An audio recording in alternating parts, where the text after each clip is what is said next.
Alright, I believe I'm doing intros this time. Okay, welcome everybody. Thanks so much for joining again.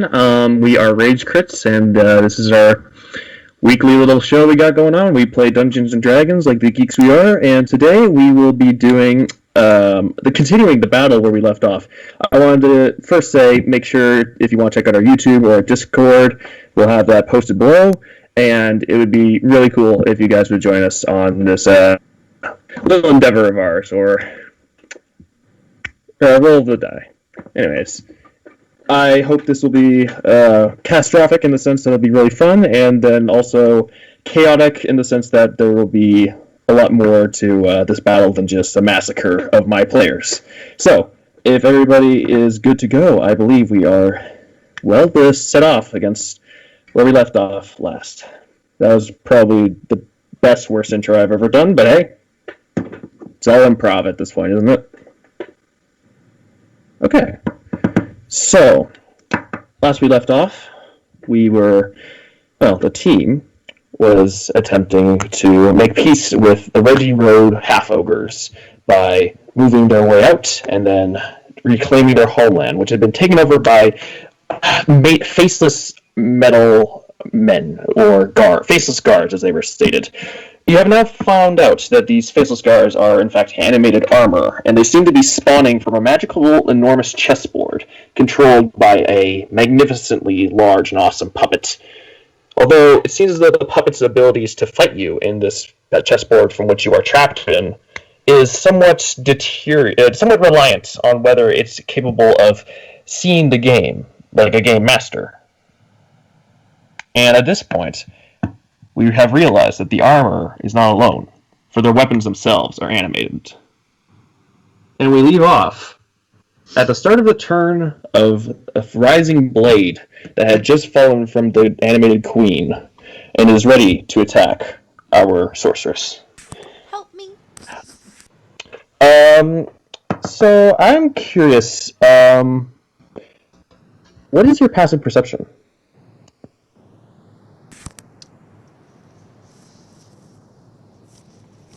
11. 11. Okay. Oh no. I'm 100% about to die right now. Okay, this is actually interesting enough. It's high enough that you notice, but it's not like any detrimental effect. Okay. When you're like getting ready for this attack, and you're like reaching into your pocket for the right materials for your arcane focus, and you feel something kind of slimy for a second, and you're like, and you pull out what appears to be a small snail, and you're like, "Ugh!" And you kind of throw it away. And then the snail kind of falls over, and in place it turns out, and falling prone is the familiar gnome of Tripwire. He's like, "Oh, god damn it! Ah!" Tripwire, and we'll use a stormtrooper. He's like, "God damn it!" He's like, "That dragon turned me into a snail!" He's like, "Oh, what's going on?" And he immediately pulls out a dagger and ready. He's like, "Oh, we're fighting!" Ashling goes, "Yes, get ready to fight." You're a dog. Oh, I'm a dog, never mind. I'm gonna turn to Tripwire and say, what? The dragon turned you into a snail? What the hell? How did you get in my purse? My bag? The dragon? I don't know, I was a snail for the last half hour. All I was thinking about was eating leaves. And those familiar with the polymorphed spell know that when you are turned into the animal, you act like the animal. So technically, all he was thinking was, man, it's dark in here. But hey, Tripwire is here, and you hear a small enjoy. Thanks. I guess. Oh, you got an extra player. Alright, so that's going to bring it to one of the animated swords that is going to attack you. Your AC is 10.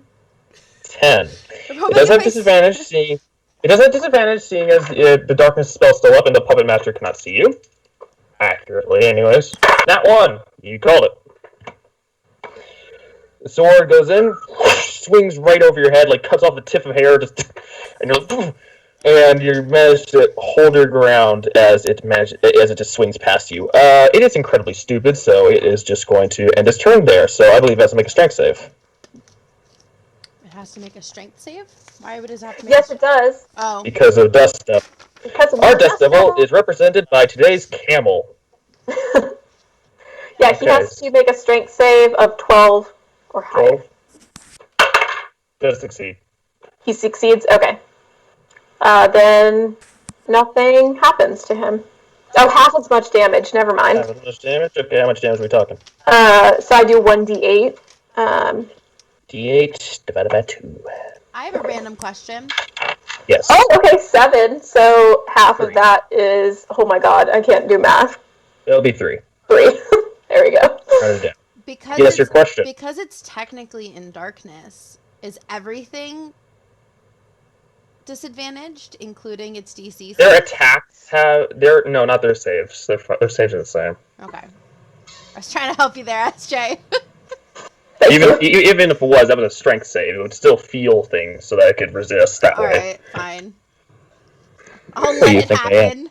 A nice DM? Thank you, DM. I think you are a nice DM because there was a snail in my pocket.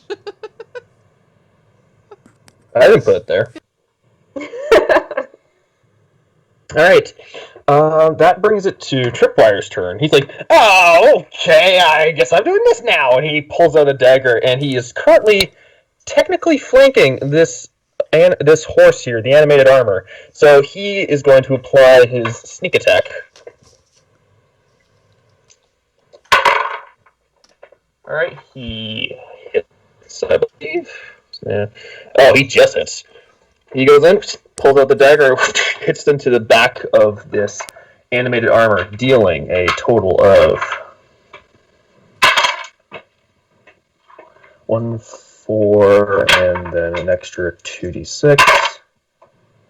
7, 10.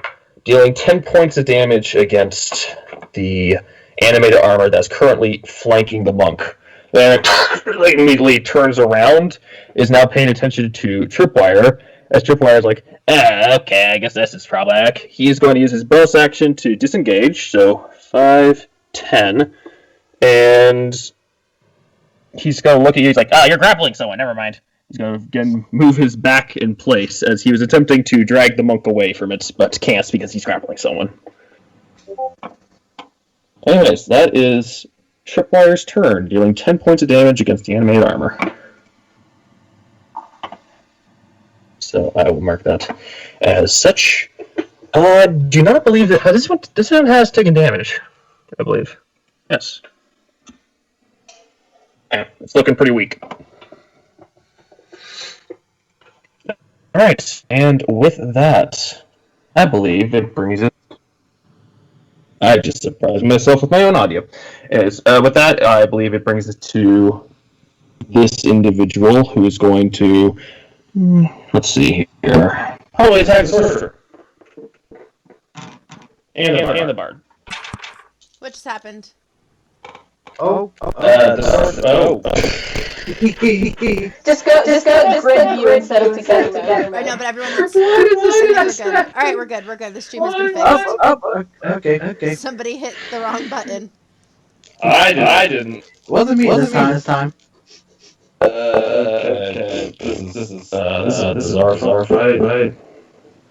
It's gonna make a 2 attacks. One against. I can't believe your AC is 10. It got 10. So let's see if you're unconscious. You take 3 points of damage. I believe you're still up. I'll take that as my response is yes. Then against the bard. Bard, is your AC higher than 10, Mr. Bard?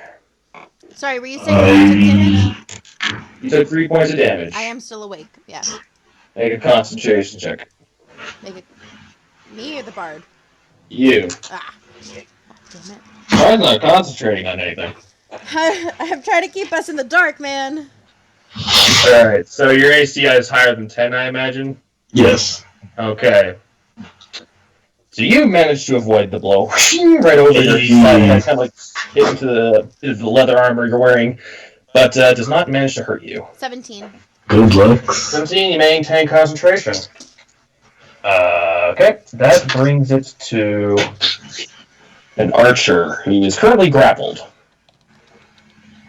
So the grappled one is actually going to attempt to escape your grapple because they're not very smart. They're just going to do what they see best. He can try.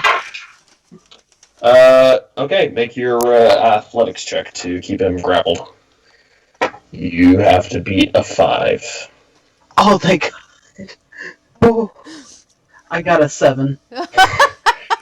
It's like petty slaps at each other before you manage to grapple him yet again. It's just like, Argh.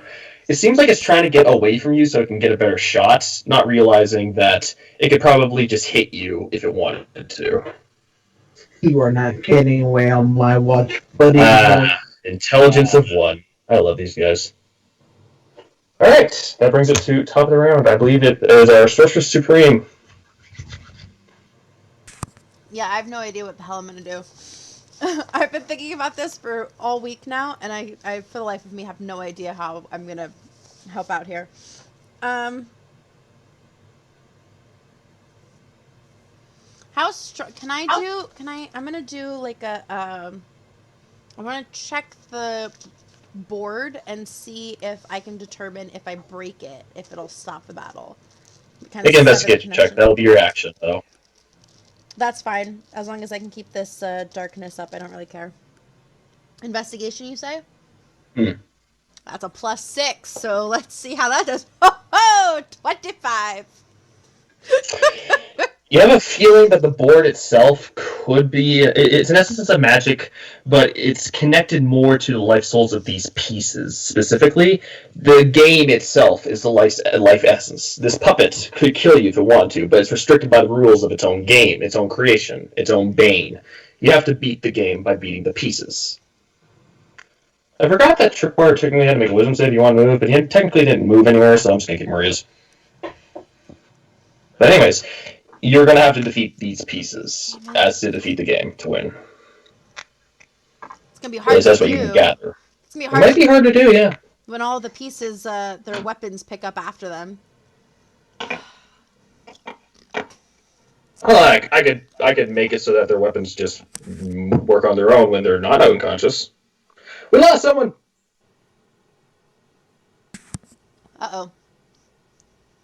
I think Will just disappeared for a second. He should be back. Alright, well, it's not his turn, so we will move on to our sorceress. What is our sorceress going to do? I did the investigation check. That's right, I'm an idiot. Anything with your bonus action? A return from the void. How was the void? I don't like it. I saw some stuff I didn't see. I don't do anything with my bonus action. I don't have anything that I can do. You just gonna stay where you are then?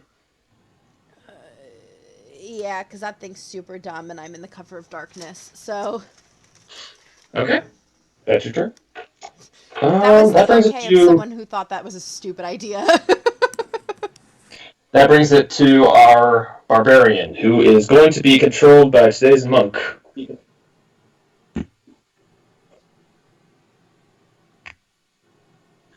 Okay, so... Well, we're missing your video feed, hun. Don't die me yet, computer.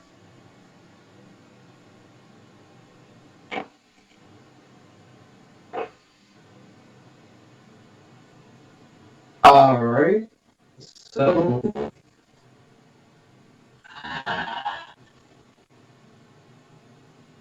People are trying. Mm-hmm. You kind of sound like C-3PO. We can't understand. A dying. No, he left. Okay. So, intermission, everybody.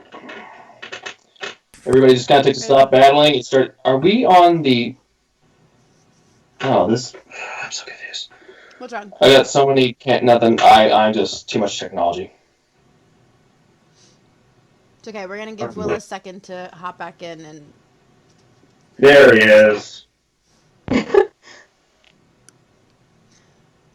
Willie the Warforged is what we're calling you Boy now, just wants apparently. me to Hashtag.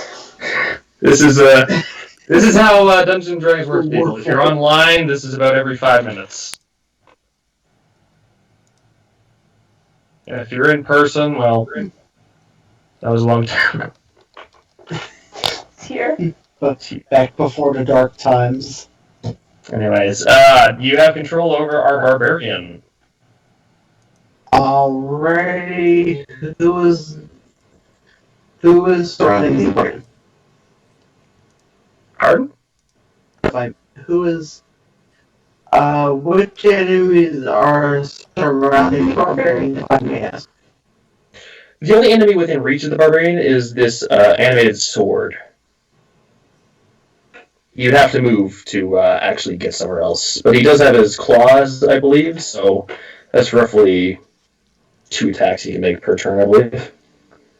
I'm going to do this thing where I say I believe a lot. So, Mr. Barbarian, what are you going to do?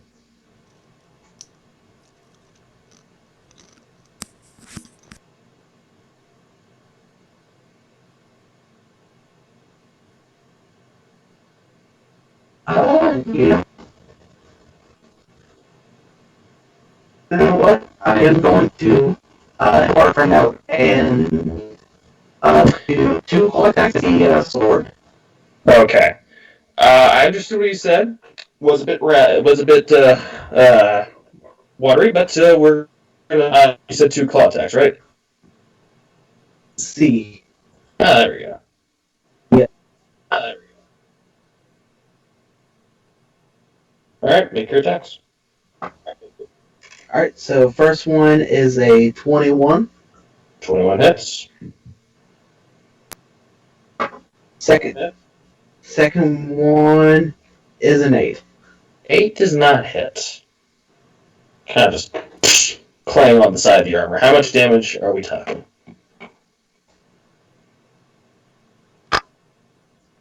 7 points damage to the sword. Okay, the sword takes 7 points of damage. It is looking rough. It is worse for wear. It is running out of life. Not that I had one to begin with. It's a piece of metal. Okay, perfect. Anything else? Nope, I think it would be good to keep it there for right now. Okay. That brings it to your turn, because you're the monk.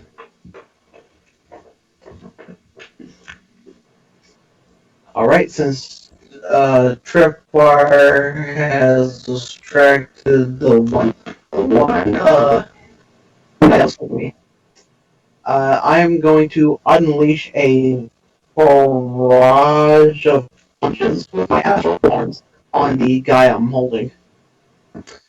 The one that is currently on Tripwire does seem weaker.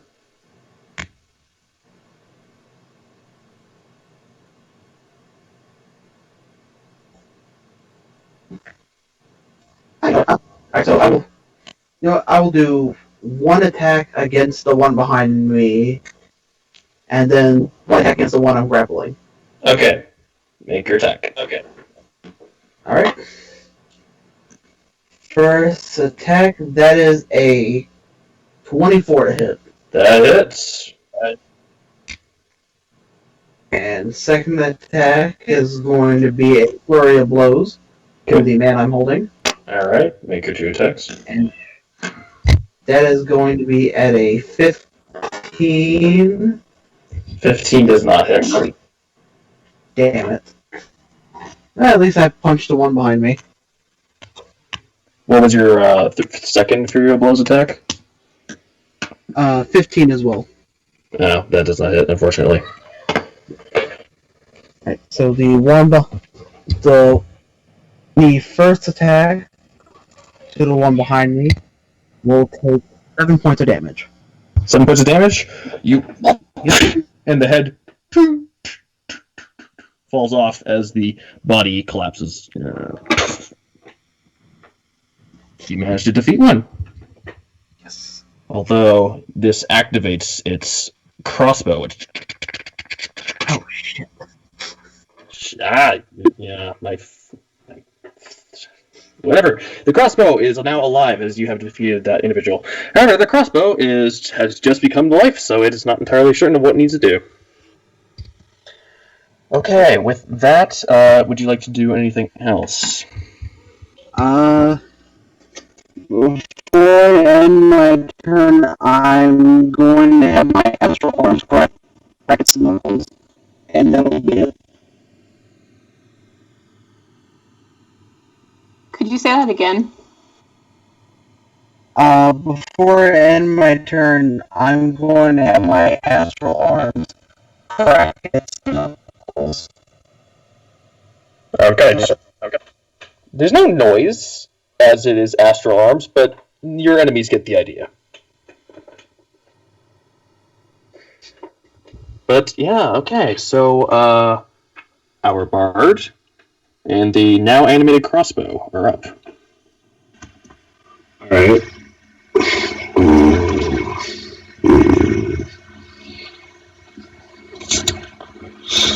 Yeah, I didn't really think about what I wanted to do there.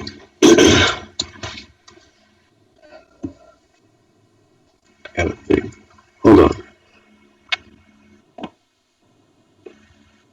We're all super unprepared for this battle.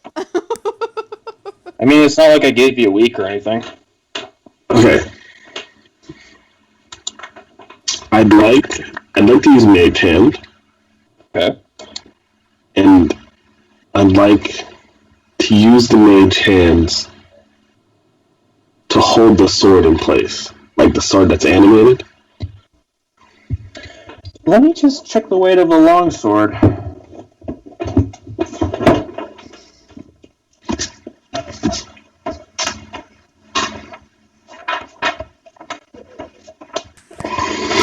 If it's too heavy, you can hold a crossbow. Crossbow's only 5 pounds.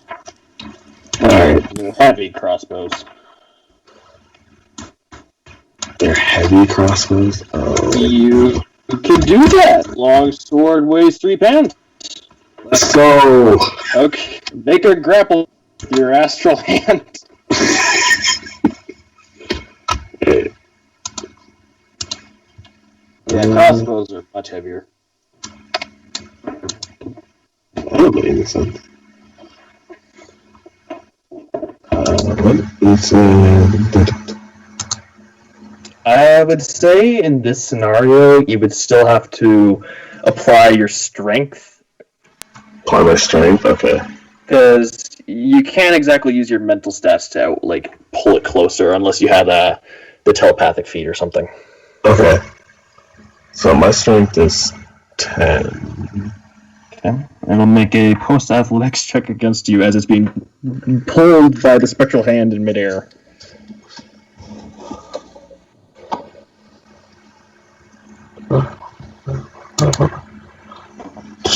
Let's see. Athletics 15. 15? Yes. It fails. 2 on the die. Let's You have go. successfully grappled the long sword in midair with your mage hands. You just... Alright then. Okay. We're getting someplace. I'm not even sure if that works, but I'll allow it. Okay. Anything else? Wait, who goes after me? Well, technically you're tied in initiative with the heavy crossbow over here, and then after you is our druid. Or druid? Alright then. I'll use... As my bonus action, I'll use my last inspiration die. Okay. On the druid. Hey, you have an inspiration die. Yep, that's like my last one. Okay, is that an extra? What is that extra? It's so basically, whatever action you take, it applies a bonus action to it. Okay, cool. Alright, so that ends, that's like my whole turn. Okay, cool. You have given her a second bonus action. Cool. All right, that ends your turn, so that brings it to the crossbow, which is going to look around and not really certain of what it's doing. It is going to take a shot at the most intimidating one, so it's going to take a shot at our barbarian. Because the barbarian's undercover, does he get disadvantage? It's under the darkness, so the puppet cannot see, so therefore the chess pieces themselves have disadvantage on the attacks. Okay. Well, it's a good thing I had disadvantage, otherwise I was a crit, but misses its attack. Jesus. That's its turn as it magically reloads itself. Alright, I believe that brings it to Druid. Yay! Okay, Ashling in wolf form. The animated sword is right next to me, correct? Yes. It is currently being grappled by a mage hand. Okay. If it's being grappled, do I get, like, advantage attacking it or no? No, it just can't move. It just can't move. Okay. Then I'm just going to do a basic bite attack, because that's all I got. Okay. So I'm just going to do that. Okay. That you have is pack tactics. What? You do have pack tactics, so you have advantage. Okay, cool. Wolf. Okay, well, the first one was better. I got a non-natural 20 to hit. Okay, that hits. All right. So then that does 2d4 plus 2. Okay. 9 points of damage on the attack. Okay. You go in for the bite, like just like a piece of wood between your jaws. Snap it in two pieces. The sword is gone. Okay, and then as my bonus action, can I move the Dust Devil? Yes, where would you like to move it? Okay. Oh, well, Tripwire's there now. Can I move it onto the crossbow? Or is that not going to do anything? Yeah, you can move it closer to the crossbow. Okay. You can move it 30 feet, right? Yes. Okay, you put it next to the crossbow, and the crossbow is within the tornado, but that's not the end of its turn, because it just went, so yep. Alright, and I have an extra bonus action, but I can't bite again, right? No. Okay, then I guess that's my turn. Okay. Perfect. Let's see here. That brings it to Tripwire's turn, who is like, oh, okay. He doesn't seem to be certain of who he wants to help, but he sees that the monk is in the corner alone, and he can get a sneak attack that way, so he's going to make a wisdom save to resist the movement. God damn it, Tripwire. He fails, however, even though the DC is being lowered with every death of troopers. He got 3, so Tripwire is going... Actually, he's not within the darkness. He is within the darkness, I mean. So technically, he can make his movements, at which point he will be seen, but he would have already made it. Tripwire is good. 5, 10... Okay, so Tripwire goes in, he's just charging forth, he's like, I guess I'm doing this! And he's going to attack the armor. He doesn't miss, however, as he hits off the side of the armor. He's like, well, dang it. But you see, with his bonus action, he pulls out what appears to be a hunting trap and pulls it in and drops it on the ground before it. So the creature, I believe, has to make a dexterity save against its hunting trap. While I see him pull that out, I'm just gonna kind of like say to no one in particular, like, he was a snail in my bag. Where the hell did he get a bear trap? Well, his equipment was also turned into a snail. Yes, but he uses his bonus action to use an object. Because he is a good old thief. Yeah. What am I doing? Tag team action. Tag team action. Man, I'm not even prepared. Okay, so we got man hunting trap. Fails the dexterity.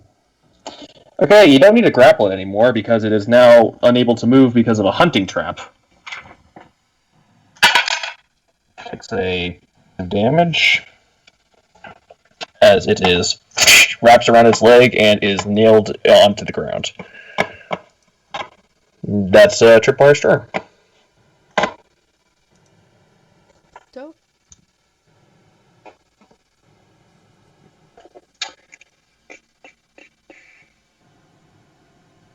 Okay, perfect. I believe that'll bring us to. Let's see here. I believe you're dead. Sorry, guys. It's fine. I thought he was talking to one of us. The I know, sword I was is like, not me. the sword is dead, so you're technically off the list. So he has no more sword, which means the other one is going to attack the sorceress. Yeah, why not? Well, you're kind of it's you or the bard. So I don't know. We should go for the bard though, because the sorceress is the one that keeps everybody alive right now. Okay, I'll make one attack against you, one attack against the bard. I'm kidding. You can make them both against me. Please do not let me influence your decisions. This is against you, shockingly enough. And I'll make a second attack against you because it is feeling emotional. Emotional. Misses with a 9. As it Oh! tries to slash at you twice. Oh my The god. thing needs to roll a 6 or higher to hit you. You got a 5. You're lucky. Anyways, that is its turn, which brings it to the one that is currently grappled and in the hunting trap. It is going to try and free itself from the hunting trap. It does manage to. It pulls the trap off of it and like tosses it to the corner, but I believe that takes its action, so it can do nothing else. And it's still grappled, so it can't move. Okay, that brings it to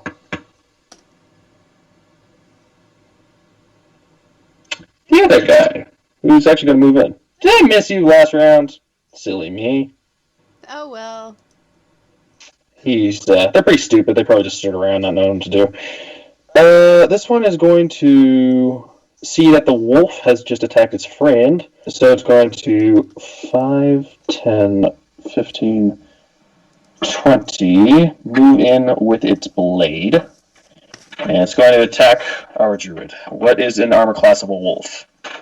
Let me double check. Armor class is 13. 13. This is his first attack. That one on the second attack. You're good. Okay. I just growl at it really bad. You can hear the puppet. What? There's a dog now? Where'd that little one come from? Anyways, okay. So that brings it to the end of their turn. So, brings it talk to the round. Sorcerer Supreme, you're up. Okay. I wanted to use the mage hand and grapple the sword, but that's already been taken care of. It's dead, so you can't really mage hand it. Yeah. So, You're right in front of it, so you can just use your own hands. yeah, but I don't know. Whatever. Regardless, so who's alive right in front of me? Who do I have like right in front of me that's alive? That No, the sword and the queen are dead. Right. The one to your right is an armored who's taking no damage, and they are carrying a blade with them. All right. I am going to do something really stupid that's going to get me killed. I am going to try to take the sword from the armored bishop. Okay. You have seen that these things can punch pretty hard, I'm just going to say. Oh, then I'm not going to do that. Do you happen to have Shocking Grasp? No, I have nothing. Wow, that would have been nice, because these guys are made of metal. That's good to know. Wait, hold on.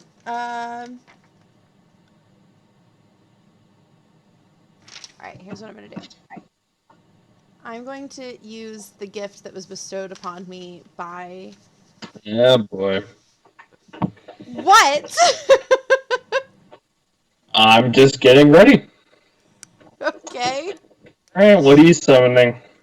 I just want to look at it really quick because I can summon more than one if I summon lower level creatures. So I just want to look. What are you summoning?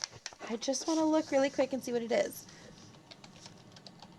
An electric eel to shock I them know, all. that's kind of what I'm thinking. It's like an electric eel It to will throw die. at someone.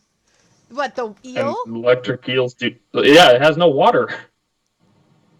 It'll live for about 3 minutes. I mean, they can survive on land for Yeah. a decent amount of I time. don't think it'll be paying attention to attacking things. It'll probably just be like dying. Yeah, but I would think that like something dying would like flail about and do whatever it could, including attack. Could hit to you. Get Yeah, there's the How about possibility. summoning some land animals? Because I don't think I have an eel in my monster manual. Okay, fine. All right, so I'm gonna summon a creature, and I can summon a plesiosaurus. I'm kidding. I'm not doing that. What? I'm gonna summon a. I can summon. Sorry, I'm just reading this really Out quick. of curiosity, is is that a concentration spell? Oh, that's a valid point. Yes, so I'm not going to do that. Lose the darkness. I'm not doing it then. Okay. I'm not gonna do it. Fuck. I'm gonna pull out a crossbow and I'm gonna shoot something. Because I have nothing else that I can do. Make your attack with disadvantage in front of you.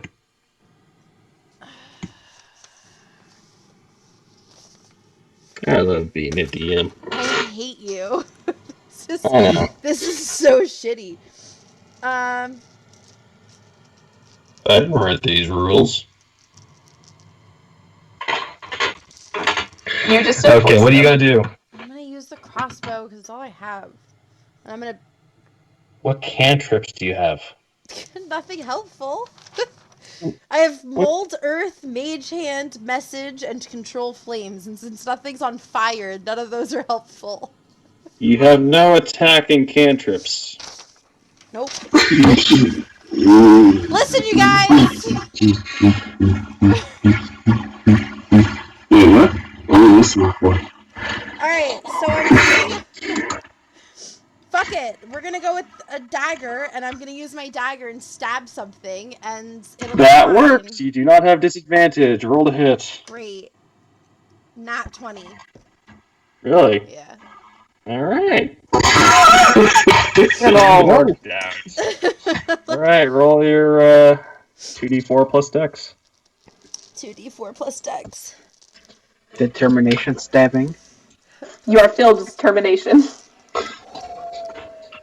Now you are motivated. I'm so motivated right now. I'm like terrified though. Okay, 2d4 plus dex. By the way, my dex is 0. So 2d4. Yeah. Okay, so that was 2 4s. So 8 damage. Woo! 8 damage, you man. Just pierce the armor with your blade. It is taking that damage. Finally, this one has actually been hit. Great. Glad. Okay, said 8 damage. Perfecto. Yep. Still going, but hey, aren't we all? It's up to you guys. Anyways, anything else? No.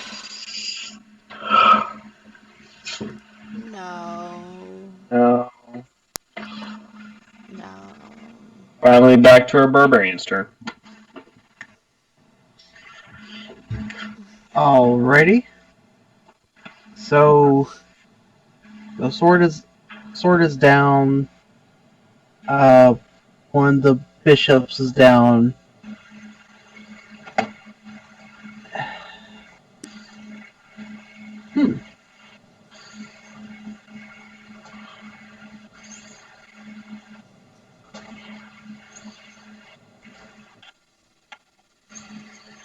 How far away is the nearest person?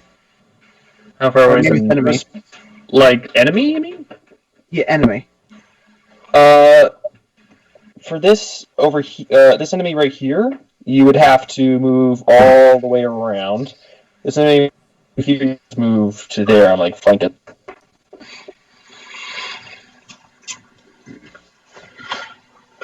Could a reach weapon help? Depends on the situation, but in your current predicament, no. Okay. If you're asking about the tail, you've already activated your claws. Okay, I didn't know how the path to be. It's new to all of us, Tashes. Anyways, would you like to try and claw flank this guy? Yeah, I think that might be a viable option. Cannot be seen because of darkness, so 5, 10, 15. Make your attacks with advantage. Alrighty. I forgot something. What's that? I have savage attacks, so when I get a critical hit with a melee weapon, I can roll. You roll an extra die. Yeah. Oh, is that what I did already? Or do I get to do it again? No, you don't. Yeah. You roll another die. Alright, so... This human is That's really 3. strong. That's 3. Really strong human you guys got. With my really strong human with a strength modifier of -1. So first attack is going to be 18. And 18 second attack 18 hits. is going to be 23. Those both hit. So that's 18. At this point, I don't believe that one has a shield anymore, does it? It wasted a whole turn. I'm not going to say it. Probably just drop. It wasted its turn dropping its shield. That's what happens. Alright, Thing's that done. is 14 points of damage. 14 points of damage. Not bad, not bad, not bad. Okay, that definitely hurts it. It is still going, but definitely doing some damage there. Although it's not carrying a shield anymore, so it can swing harder, but hey, what can you do? Okay, Monk's turn. Alright, so seeing as Tripwire has grappled this thing for me. No, you're grappling it. Tripwire put down a bear trap on it. If released itself from the bear trap. Oh. Ah. Well, So you're still grappling it. Well, You can still make your attacks. yep.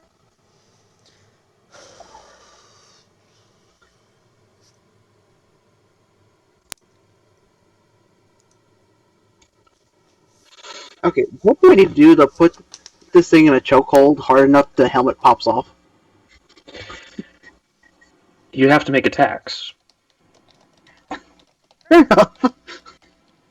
There's this thing doesn't exactly get choked.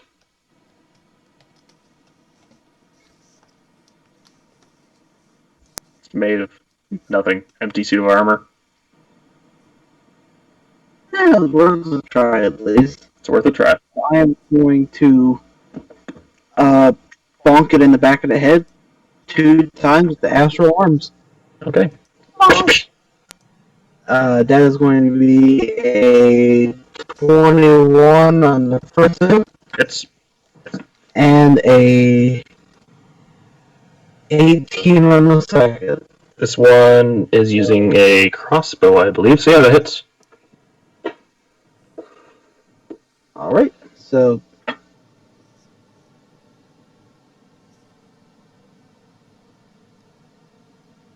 first attack is going to deal 6 points of damage. 6. And I also want to do 6 points of damage. 2, 6, so 12? Okay. Yep, 12 altogether. 12 altogether, okay. Just tearing through this thing. Okay, that's certainly weakened it. But it is still going. And That's your turn. that will be my turn. Alright.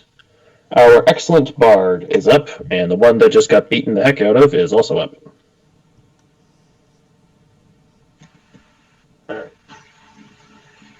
Can I? No. Wait.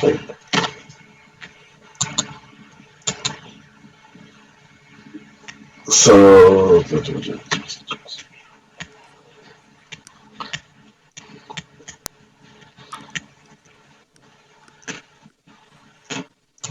I'm right here. Alright, I'll turn. Maybe go over one space to the right. Okay. Yeah. And then right in front of me, that's like one of the weapons, right? It's holding the weapon. Okay. Then I'd like. Could.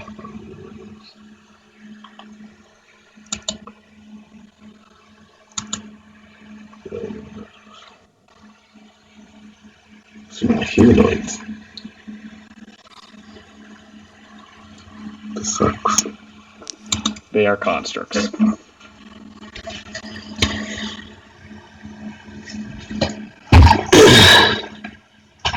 So if I were to use like thunderclap, anyone who heard it in that, like even if I didn't direct it towards them, anyone who heard it has to make like the saving throw. No, anyone within 5 feet. Everybody can hear it within 100 feet. Oh, okay. So if you want to, you can move right here so that you're not hurting your friend. Wait. Okay. Right there. That way you're also flanking. So you'd like to use thunderclap? Yeah. All right. So I just read it wrong then. What type of what type of save is that? And what It's Constitution. Constitution save? What's the DC? Yes. 13. 13. Fail, and for the sword, also fails. So roll your damage. So 1d6.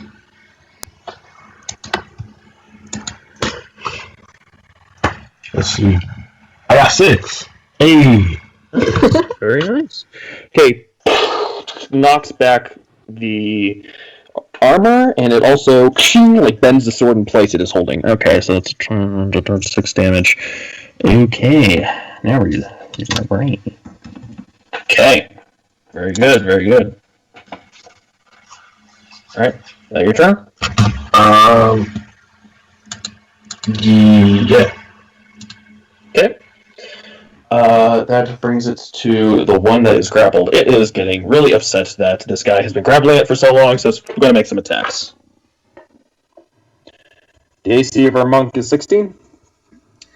Yep. Okay, I'm just going to try and punch him. Miss. Hit. Oh. I believe you're unconscious as it deals 8 points of damage. That's all, folks. Oh no! No! No! You sway forth before toppling over. You are unconscious, unfortunately. It boot my snoot. Your snoot. And this thing is just downright upset, so it's going to try and move in to attack the others. So 5, 10, we'll say 15, 20, 25. God damn. No, that was like the least accurate. No, that was pretty accurate. Tripwire does get an opportunity attack, so he's going to take it. Oh. Tripwire, you're so useless. Off the side of its armor. We have like double layers of flanking right now. We have like Yeah, you guys got like a train conga line going on right now. yeah, Tripwire moved behind that one. He probably will. Okay. Good. Okay. I also That's the end of its turn, which brings it to our druid. Okay. I got nothing special. I'm just gonna attack it with my my bite. Okay. Because that's all I got. Hold it with advantage. With advantage. Okay. Tactics and your flanking. Tactics. Okay. Oop. Just lost one of my dice. That was a 18 to hit the first one. To hit. That one has dropped its shield, so that hits. Okay. So 2d4 plus 2. Okay, 6 points of damage. 6 points of damage. Okay, then. Looking pretty shabby, that one is. Is the crossbow, still in the, Dust Devil?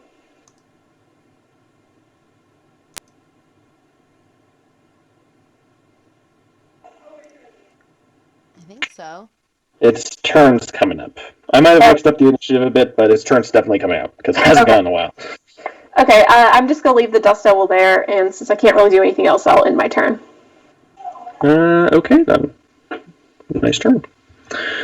Okay, that brings it to Tripwire, who's gonna go, oh, god damn, yeah. He's going to try and stabilize our monk. Who does have the hourglass? Oh wait, is it our bard? Who has the hourglass? The monk. The monk. Oh. Tripwire does not know what the hourglass is, so he's just going to make a medicine check on you. You are stabilized. You're no longer dying, as Tripwire just ties a belt around you, just holds it really fast. He's like, okay. He picks up his hunting trap, and he's going to try and move. He has to make a wisdom save. Where's that belt? Why do I have a feeling it's around your neck and he's just slowly strangling you?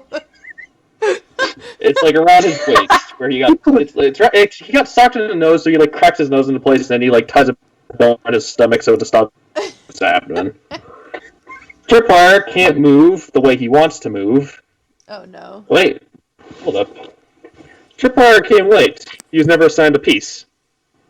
Yes, Tripwire is the stormtrooper. Yeah, no, he was never assigned a chess piece. Oh. As he likes. He goes, you're stabilized! And he's gonna move over here. It's like, why won't my strings affect you?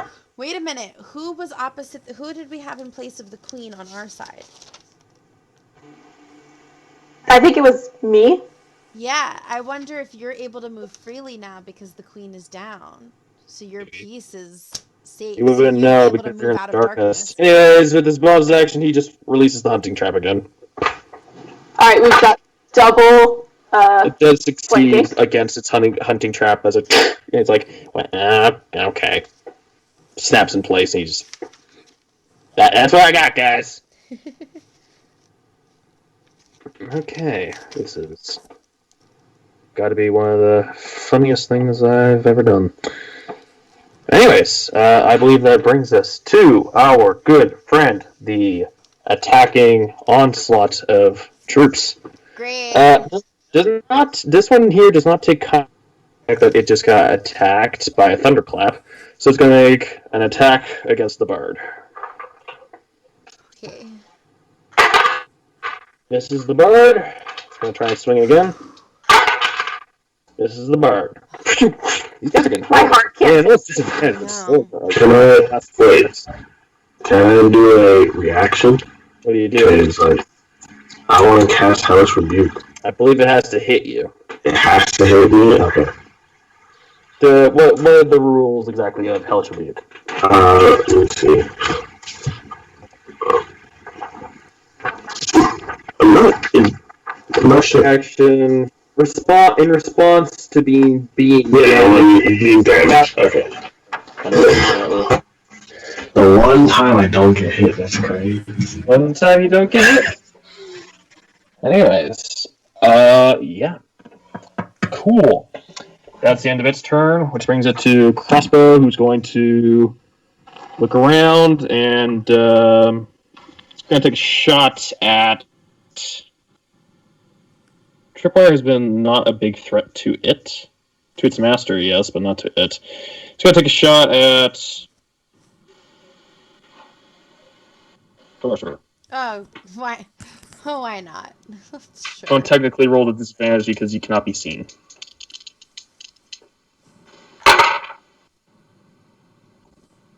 Let me just... Got an 11. Oh, no! I'm dead! Oh, what a world! What a world! Oh, is that or natural 20, so... Oh, dear God! That's 7 points of damage. Oh, I'm dead. Oh, she's down! Everyone's... Conscious. I believe you had... The darkness poof is dispelled, and you hear that cackle of the puppets. I believe you have something that revives you if you make a charisma save. Let me double check that. Hold on. So you That's are... if I go down to 0. You are at 0. I passed 0. I had 4, unless we're not. Going to 0 just means you All get right. knocked unconscious. Okay. All unless right. you're not killed outright. Otherwise, you would have to be at exactly 0 every single time. Okay. I just wanted to be sure. All right. Strength of the grave. All right. I can make a charisma saving throw, which is a DC equals to 5, what? and the Damage taken.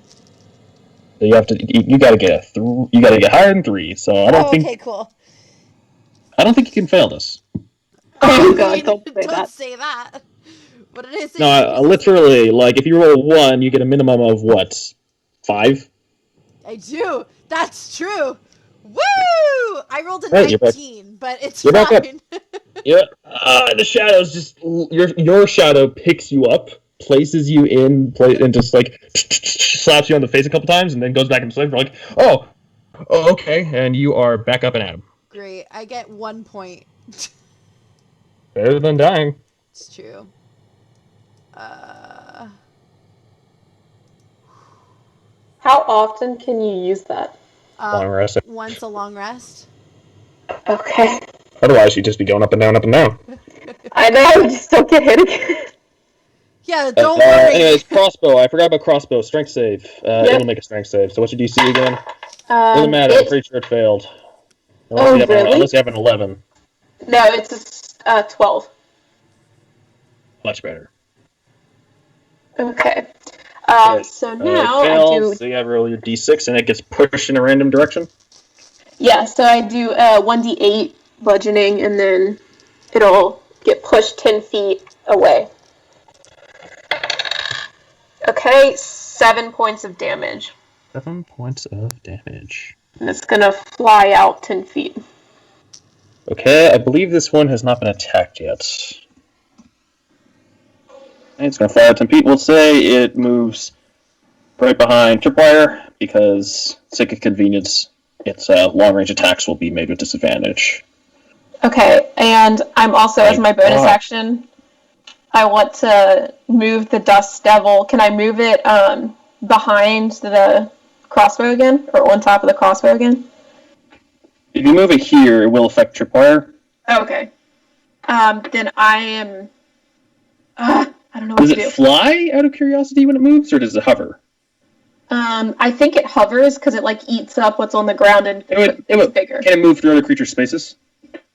Let's see. If you, as bonus action, you can move the Dust Devil 30 feet in any direction. It just doesn't say if it's unoccupied or not. There's nowhere you can really put it anyways, so... Okay. Unless you want to put it somewhere random.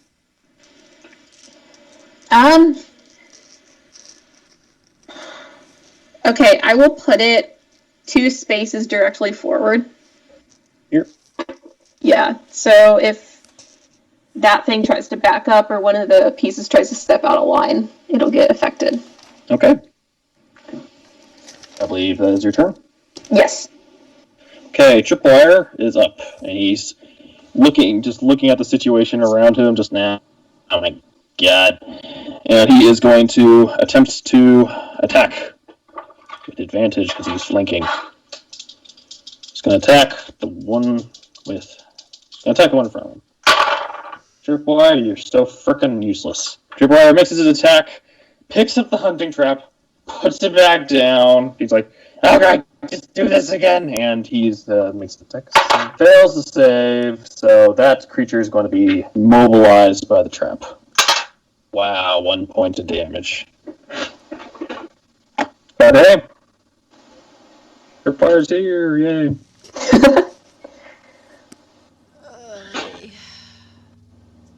Okay, this is such a fun battle.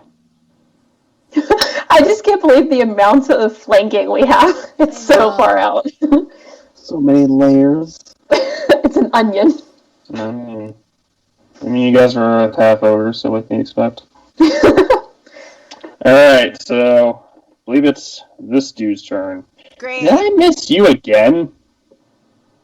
I attacked that one. I don't know if it went or not. I think it tried to attack you. I probably missed him. Oh well. This thing's a little bit stupid.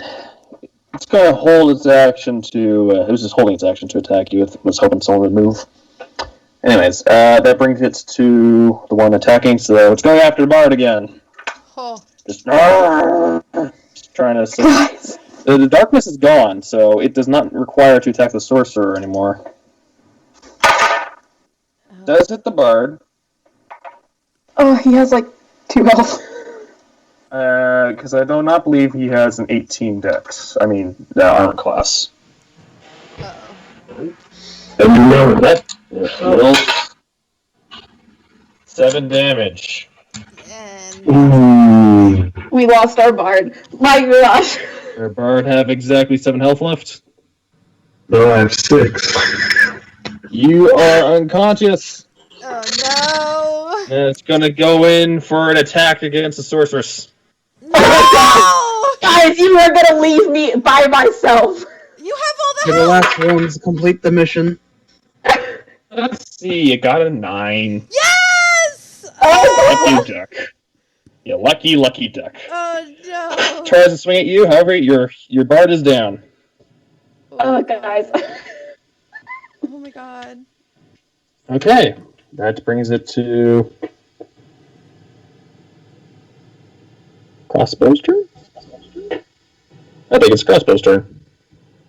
Yeah, it's trying to shoot Tripwire. God damn it, Tripwire, be useful! It shoots over his head. He's like, "What the? Ow, right, you!" And he's like, "Oh god, everybody's dying." God damn it, Tripwire. The wolf Like that looks very stupid dragon, concerned. why did it Like, break the ears ear? are back, and it's just like.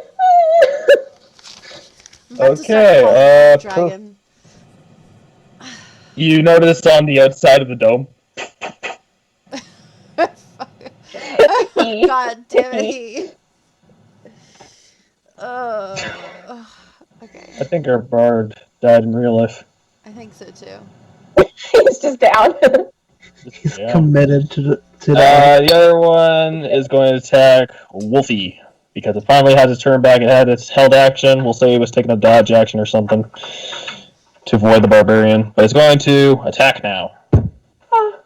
Yay! You have the most health out of all of us. Why do you look so scared? Your AC is 13, so that's a hit. That's also a hit. You were saying about the most health? got That 32 is points of health 10 right now. damage on the first hit. 10 on the So you're first almost out of You're almost out of Wolfie points. Yeah. That is 9 damage on the second one. So off 1, and then you take 8 hit points. Okay. Slices you twice. Okay, so I had 1 hit point after the first one, then... 8 from your normal health. Yeah, take 8 from my normal health. Okay. Okay, so you no longer a wolf. You are you. I am a tiny, scared druid. Sure. Let's go fight Okay, giants, that's- they said. It'll be fine, they said. God damn. Didn't see that.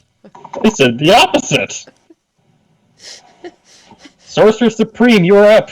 I'm gonna be sitting here muttering, goddamn sphinxes think that I'm up for this shit. They told you to deal with Reggie Rose. They didn't say. Yeah. They told you to deal with it. You could have fought the half ogres. I mean, probably would have gotten. That would have got much better, you know. Okay. Half ogres with a cannon. Here's the thing, right? I could do one of 2 things. I could either spend 2 sorcery points to recast darkness to give everybody disadvantage again, which I'm sure would be helpful, but if I die, it's over. Or... Only based off movement, and everybody's currently in a Kong Yeah, lines. I'm not sure how much movement you guys really need. I know. The other option is to waste 3 sorcery points, because I'm probably about to die anyway, to get a 2nd level caustic brew going and twin spell it, so I can have it hit 2 targets at the same time at double the or higher level damage. Alright. I'll double check to make sure you can twin spell that. Yeah, Yeah. Twin spell, one creature doesn't have a range of self. You can spend it to only targets. Yep, that works. Yep. So I think that's what I'm gonna do. I'm gonna use all 3 sorcery points. You send 2 caustic brews. I'm guessing at the one beside you and the one over here. Yeah, both bishops. I'm gonna do. So we're gonna roll. Oh no, I'm not gonna roll. You're gonna roll dex saving. And your save is 12. 12. Perfect. Okay. Got a 12. And the other one got a 15. So they are unaffected by your spell. Okay, cool. So I just wasted 3 fucking sorcery points for no Do they reason. take half damage or? Oh, I think they do take half damage. Oh, that's right. I feel so bad for a monk and bard. They're just unconscious. He's playing the part well. He's dedicated. No, they don't take half damage. It's just wasted. Saver suck. Yeah. Sorry, that's your action. As you cross them, they just hold still against it. Kind of sizzles like a fried egg, but then goes out. I'm gonna like stand there like with my hands out, like I've just cast this and go, oh fuck.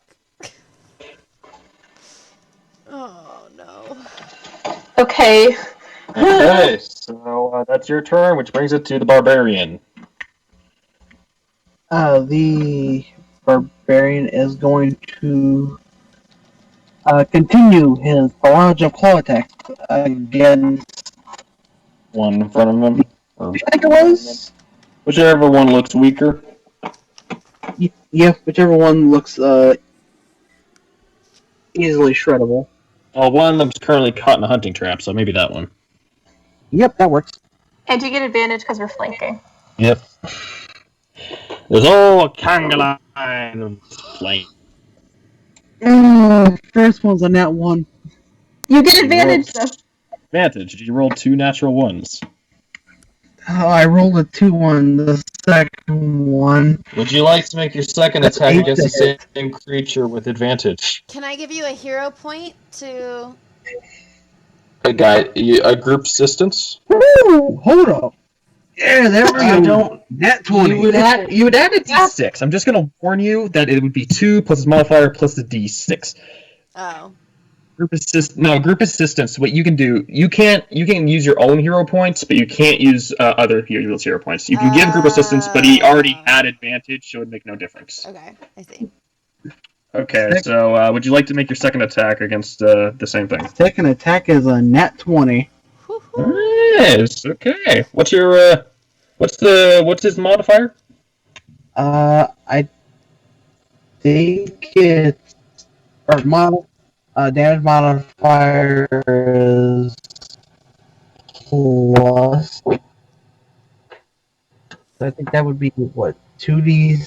He's in a rage, so it would be an extra 2. So 5. Plus 5? Doing my damage. You need not, as this creature is shredded to pieces by the barbarian. And hits the ground. Yeah. That only leaves its crossbow. Oh god, I forgot about the weapons! Yeah, they're kind of there. Tripwire's just like, okay, I guess we're doing this now. Double crossbows around Tripwire. Yeah, they we're might attack. slowly making our way up in the world. We've lost 2, though, and one has 1 hit. Unconscious. So that brings it to Bard, who is unconscious. Which brings it to the crossbow, who's going to attack Tripwire with disadvantage. He's right frickin' in front of him. Wait. Does miss. Really good about all this. Over his head again. It's like, I keep forgetting you're there! Okay, so that brings it to our druid. Okay! So I'm back to me. Back to you. Back to me. So I am going to, as my bonus action, cast Healing Word at 2nd level, and I'm going to cast it on our sorceress, Saeya. Yes! Okay, wait, so what am I Much is doing? our sorceress? 1d4, so you would heal 2d4 plus your wisdom. 2d4 plus wisdom, which is 2. Okay. Oh my gosh, I can't believe that. I got 2 ones. So 4 points. 4 hit points. Oh, wait, that's a death save for our bard. I forgot he was dying. Can I healing word him? Yes, you can. But let's see if he gets a natural 20. He might get lucky. Are you about to bail on me? Okay. Sushi! Yes, our bard. You have once for life. Hecat! Hecat! Oh boy, we lost That's what I call Sushi. commitment. Sushi's dead.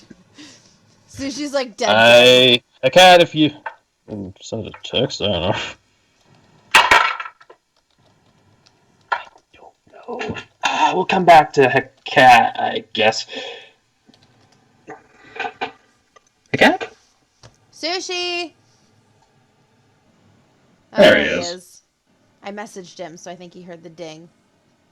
Can you make me a death save? Alright. Wait, is that a d20? The d20 with no modifiers. Okay. 15. 15 is one success, but you're... I'm still unconscious. So, would you like to send a healing word to him? Oh gosh, who do I send this to? Okay, he Either dying or not dying. Very close to death. since she attacked 2 of the things, they're probably going to target her next, so I'm still sending it to Sayea. Technically, they didn't I didn't do any hit them. damage, sure. Okay, I don't. I know. If this this thing is hard. wanted to, it could attack him and try and kill him. That's true. Wait, has our monk made a saving throw? Is he okay? He's been stabilized. Okay, yeah, he has. Okay, I guess I'm giving it to Hecat. Okay. He heals 4. I guess I loved it. Hecat, you are alive, but you are prone. But you're alive. 4 hit points. Good for you. This is not the dream I wanted to wake up to. Yo, Sushi Anything with your action. Oh wait, so that was my bonus action. Okay, I still have an action. Sushi legit took a nap and was like, I'm gonna wake up when we're alive. I was gonna Resurrect me when the game's over. Yeah, right? Okay, so there's one in between me and the barbarian, and then there's one in front of Saeya. Yep. Yeah. Okay. Are they... I don't know if they're like immune to radiant damage or not. They're suits of armor. Radiant damage is essentially your radioactivity. I'm gonna go with I- You have a feeling they're not. Okay, I'm going to cast Moonbeam at Oh wait, dang it! I don't think I have second level anymore because I used my. Well, you already casted a spell, anyways. Oh, what? You already casted a spell with your bonus action. You can't cast 2 spells in one turn. Okay, then I'm going to attack it with my scimitar and my dagger. You attack with your scimitar Okay, sorry. because you already used your bonus action. That's true. Okay, sorry. But I have an extra bonus action from the bard. That's true. So I'm going to attack with my scimitar and my dagger. Oh, sorry, that almost fell off the thing. Okay. Okay. So scimitar is 17 to hit. Misses. With a It 17? misses? I thought 18. So 18 was a hit? Yep. So These it's things are 18, made of 18. plate armor. DC is 18. You could use a hero point if you wanted to. I'm not going to waste that here. So then I'm just going to attack on my second one with the dagger. We lost Will again. We lost our monk again! Okay. I missed with the dagger. So basically I healed our bards. And, well, there goes your extra bonus action. You no longer have that. Oh my god. This is not going well for us, you guys. Yeah, that's my turn. Some people ask me, why did you set up this encounter? And I say, I thought they would use their hero points. Yeah, I'm trying to save it until like someone's dying because he's stabilized and he's alive. I'm going to tell you something. You guys are literally you guys remember the conversation earlier about, hey, are we going to level up after this? You guys will regain. You guys regain hero point. You don't like the hero points you don't spend before a level up will be wasted. I'm just saying. Oh, can I use my hero point? Use your hero point. You hit. Okay, good. Thanks. Okay. How much damage are we talking? Okay, with the scimitar, that is 1d6 plus 2. Okay. Okay, 4 damage. All right. 4 damage. It is looking worse for wear. Alright, that's my turn. That's your turn. That brings it to Tripwire. Come on, Tripwire. Tripwire is like, there's so many crossbows! And he's going to use his... Not affected by the effects of the board. He's going to use his bonus action to he doesn't need to disengage. These guys are shooting. They'd have to whack him with themselves, and they're not going to do that. Tripwire is going to...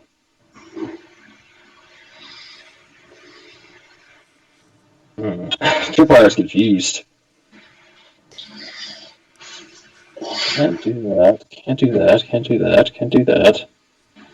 He can attack with it. No, the other one's dead. Never mind. He can't get advantage anymore. He could attack the crossbow. He's just going to attack the crossbow. Okay, he finally hits. That's 2.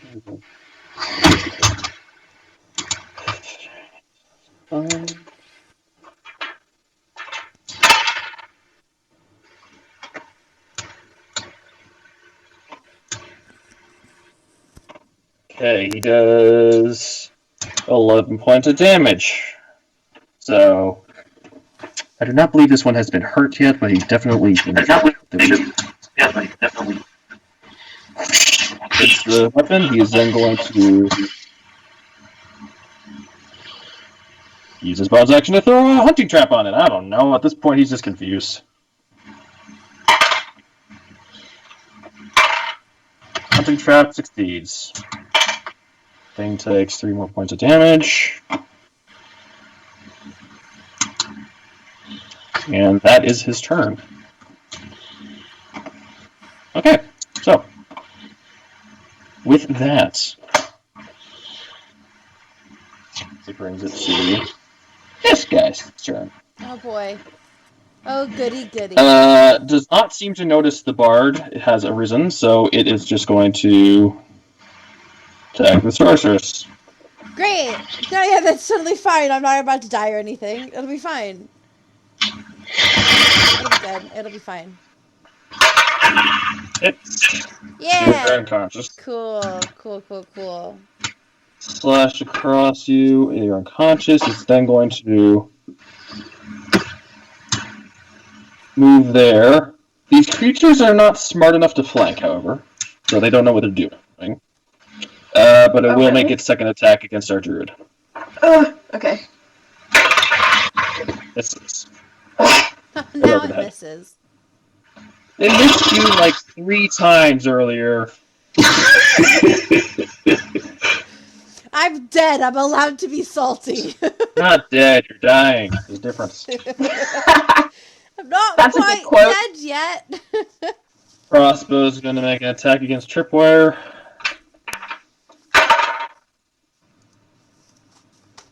This does manage to hit Tripwire, I believe. Yeah. He's like, God damn it! As he's shot in the thigh. It's 7 points of damage for Tripwire. He's like, God damn it! That brings it to this guy's turn. It's going to attack our barbarian. Natural 20. And a hit, because I know his AC is not that high. So, Guys, if I'm is left our by monk here? myself. Yes, the monk is Yes, here. good. So I would like, I guess I'll keep track of the health since you technically can't edit it. 9. Okay, after being halved, he takes 4 points of damage. Our barbarian is never going to die. Good. We have to save all of our lives. He will actually probably have to. So he took 4 damage. He's still going. If this load. Anyways. Where's the his?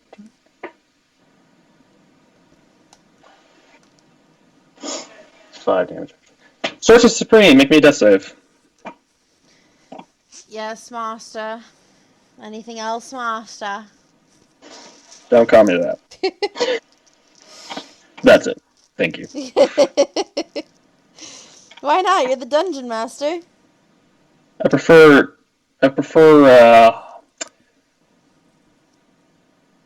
yeah, that works. Just call me dungeon.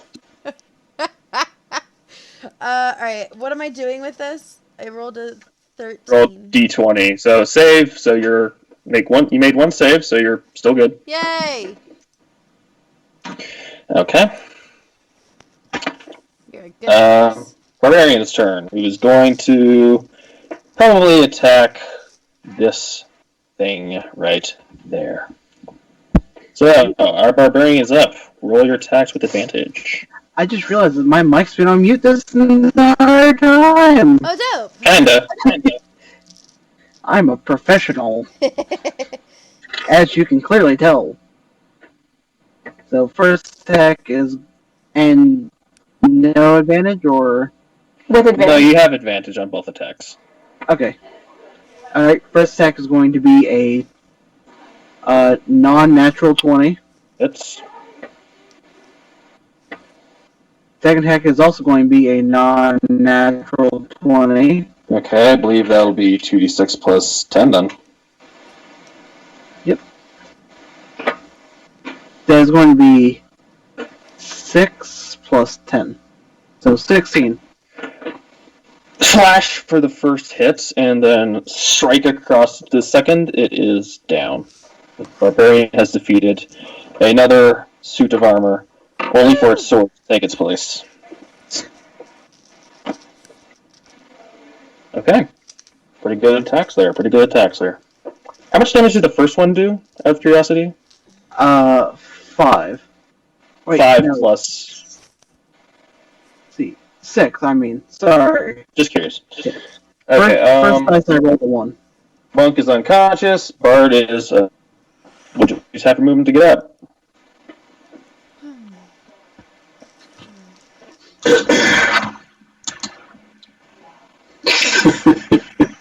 I got off. It's kind of. Alright. There's some of the pieces. Wait, it looks like they're all. Oh, no, there's that one. That's the last one, isn't it? And then there's crossbows weapons. and swords. Alright.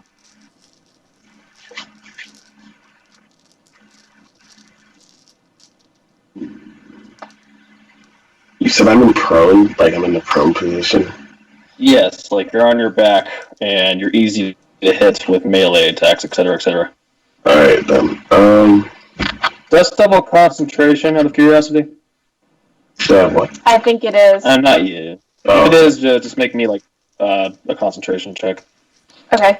Do I add anything to that? Your con save, so Oh. whatever your con modifier is.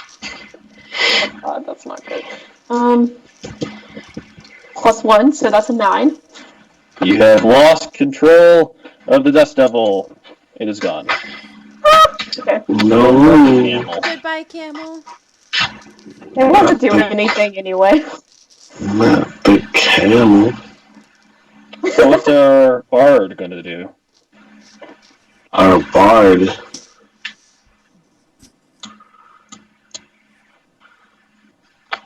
Wait, how long does that thing last for? I think it lasts for... Depends on what you're summoning, because if it was anything that required you to be conscious, it disappeared. Oh, okay. I think it did require me to be conscious. Alright, so can I just stand up? Half your movement. You have 15 feet of movement left. Alright. My next, I'll move.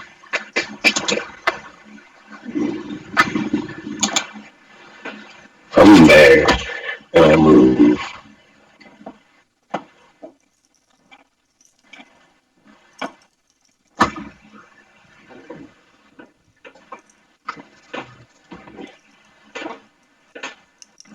I'll move like diagonally down.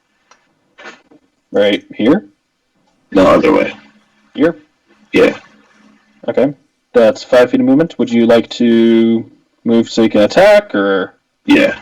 Okay. Okay, so each square is 5 feet. Okay, Yes. Yeah, I'll keep going. Okay, would you like to make an attack? If so, you have advantage because of this whole conga line that is the entirety of 8 spaces. Alright then. I'm casting Thunderclap again. That will hit your down sorcerer. Ooh. Please don't Wait do a that second. to me. Wait a second. barely Maybe you think this idea. Maybe we don't do that, and I just attack with my longsword. That sounds like a better idea. You're gonna attack? Yeah, with the longsword. Roll with advantage.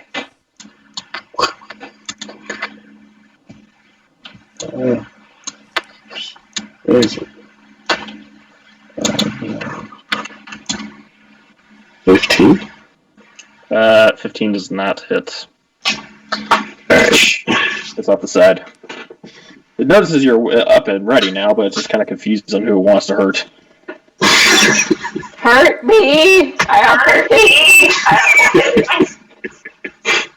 Okay, Crossbow's turn. It's going to attack Tripwire.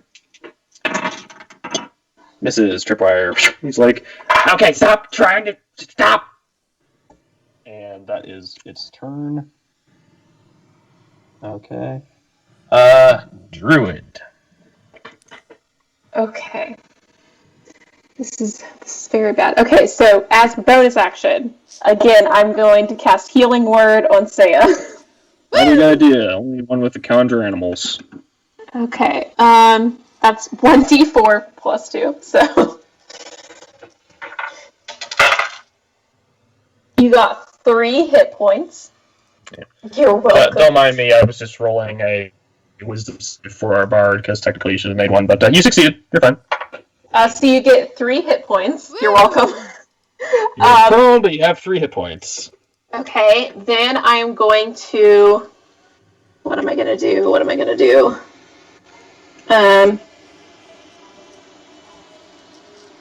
Okay. Alright, so I am going to... Can I target one of the crossbows that's behind the barbarian? Yeah, he's like moving out of the way so you can shoot him. Okay, I'm going to cast Frostbite on the What weapon. type of save is that? That is a Constitution save of 12. Succeeds. Ah, Does nothing.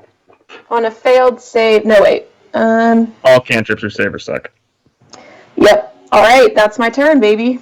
Good job. But hey, Saya's up. Yeah, I'm trying my best. Tripwire's up. He's like, how many of you weapons are there? He's going to attack the crossbow in front of him, trying to kill it. Good for you, Tripwire. You hit. 1. So 1 damage plus 3 is 4, and then he does his sneak attack damage. 12 points of damage against that random crossbow. So he destroys it. He slices down on it and it breaks. He's like, oh my god! And he's gonna take up the hunting trap and, oh, I thought I would never have to use this, and tosses it on the one behind him. Oh wait, that was the one in the hunting trap, but yeah, he would have picked it up. So he does that. So that thing makes save does succeed. The hunting trap is ineffective against that creature. He's just like, oh my god, there's so many of you guys. That ends his turn. So, with that, I believe we are going to bring it to this guy's turn. He's noticing that a certain druid has some healing powers and is going to attack. Misses. What's your AC? Hold on. I now have 13. 13 hits. Okay. Take 9 points of damage. Okay. Oh god. Okay. Slice across the back. Alright, your girl's not looking great anymore. Okay.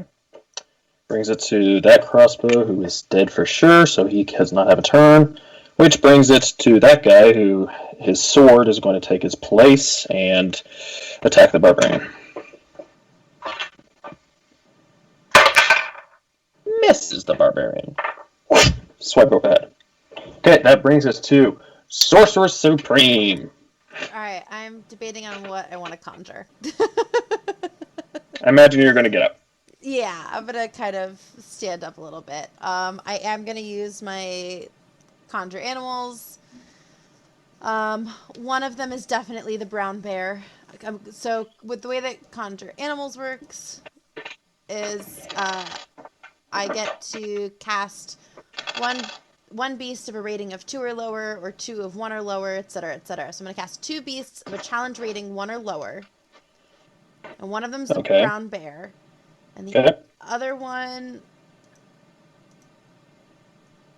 I think I'm going to do the giant eagle. Okay, then. The bear will now be the bear, and our barbarian will be placed by this orc. Cool.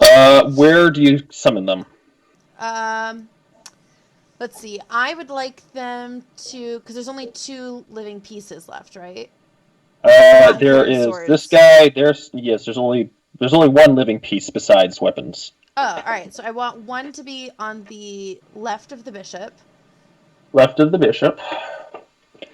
We will put him in the middle because technically it's a large creature. Yep. And then, where's the other weapon that's just lying around, waiting to be activated? Right there.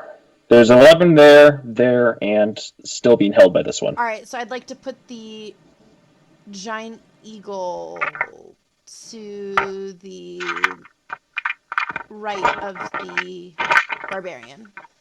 I do not believe I have any flying creatures, so we're going to have to improvise. That's fine. So, right of the barbarian. Okay, instead of an eagle, we will use this seal. Ah, it's so cute. Great. Okay, so do they take their turn on your turn, or? I believe so, yes. Okay, roll the hit with your animals attacks. Okay. Alright. A seal can fly if you throw it hard enough. We're going to start with the brown bear. Okay. And we're going to use the multi-attack, where it makes 2 attacks, one with its bite and one with its claws. Okay, then. So I think I roll for each? You do roll for each. Alright, 2 d20s. Let's hope one of these works out.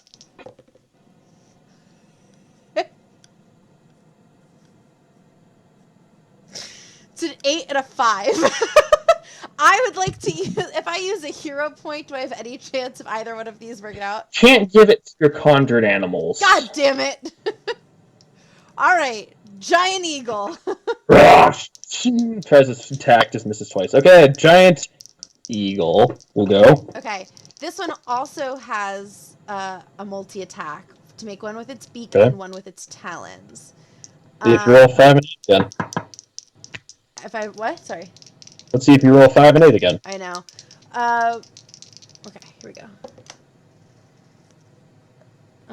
A 12 and 11, but they have the +5 to hit, so 17 and 16. 17 hits. Cool. So 17 is going to be the talons. Alright, roll your damage. Yep, it's 2d6 plus 3.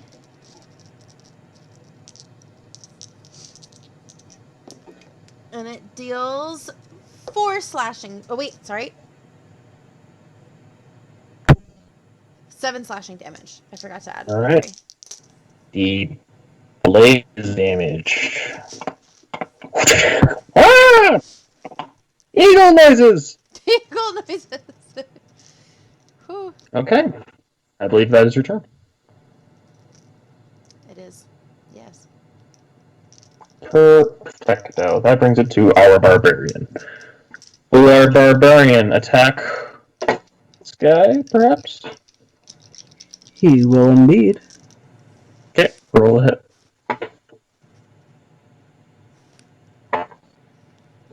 Alright, first hit is going to be a 24.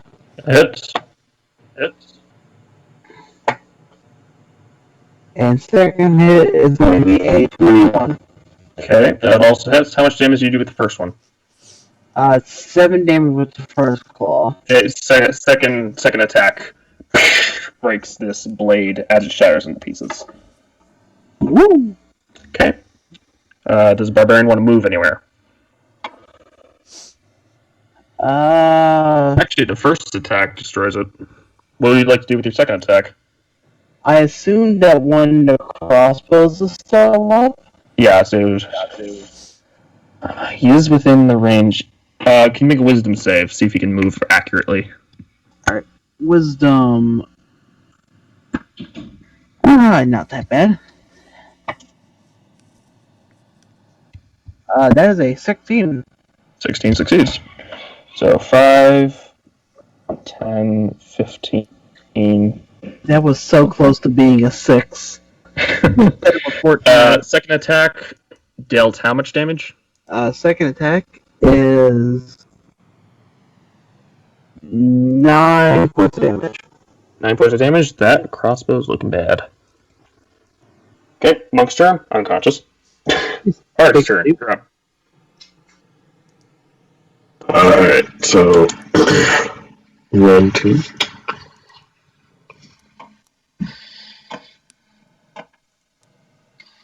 It's been almost 2 hours, and it's been like 10 enemies. An hour and 43 minutes to be exact. And we're barely alive. Wait, so the crossbow's in the back? The crossbow's way back here. It's got like 1 hit point. Guys, what if we have to fight the puppet master after this? Oh, No, I'm just gonna tap out. Let's say FF50. Then we call for the giants. We get the little girl who speaks giant to go, hey, you guys want to fuck this thing up for us? Assuming she's alive. So it's like Most it's health. left, and then it's the bishop. There's Well, I about got 4 health. In front of you is the bishop and its sword. I keep forgetting about the sword. So much to spare. Yo, use the mage hand on the sword and then use the sword to kill the bishop. If you wanted to, you could attack its sword. Alright. I'll just swing at the sword with my own Sword long. is its own creature, so yes, you can attack it. Alright, I'll swing at the sword with my own longsword. Okay, roll a hit with advantage. You're flanking it. Use a motherfucker to beat a motherfucker. I got a 13. Wait, no. No, I got 5. Okay, It's with advantage. Oh, wait, wouldn't the bear have gotten advantage on its rolls too because it was going for the bishop that was still being flanked by everybody else? I guess it would have, technically, yeah. Fuck! Bear dumb. Oh yeah, the bear's not smart enough. It's not smart enough to flank. smart enough. Not smart enough to flank. Flanking requires strategy, guys. I tell the bear what to do. From now on, So you tell it when it has advantage or not? Yeah, and I just didn't tell it because I'm dumb. So our bard misses their attack. Yep. Okay. I believe. Okay, they're gonna take another shot at Tripwire with 1 health. Actually, I think it just takes a. I think it's going to take a point of damage since it's not free from hunting traps, so it'll kill it, but I believe it gets a shot off. And just shoot Tripwire. For frickin' 12 points of damage. Ow! Poor Tripwire. He didn't even ask to be here. He's just a snail. Why am I in this hell? And then the hunting trap slowly crushes it in place, so dies. Okay, Alright. guys. It is just this guy and his blade. That's all that's left. Okay, we can do that. This is be I think it's me, right? it is our sorcerer's turn. Wait, really? Okay. Yeah, the sorcerer goes before you. Wait, how do I do this? Oh wait, I'm stupid. It is our druid's turn. I'm stoops. Okay. That's okay. I'm wrong. That's okay. Okay, can I cast Healing Word on myself, or does it have to be someone else? You can cast it on yourself. Okay, I'm Yeah, casting it on spell myself. Okay, how much do Good you roll, heal? good roll, good roll. Use a hero Okay. point. Hero points is not applied to this. Oh. Okay, it is 4 points of healing. You heal 4. Yeah. Alright, we're just... Hero points should be Barely allowed. Okay, And if only someone would heal the monk. That's valid. Fracar is just taking a still nap. want less to heal. And then I'm going to attack the bishop with my dagger. With advantage. With advantage! Let's use your scimitar instead.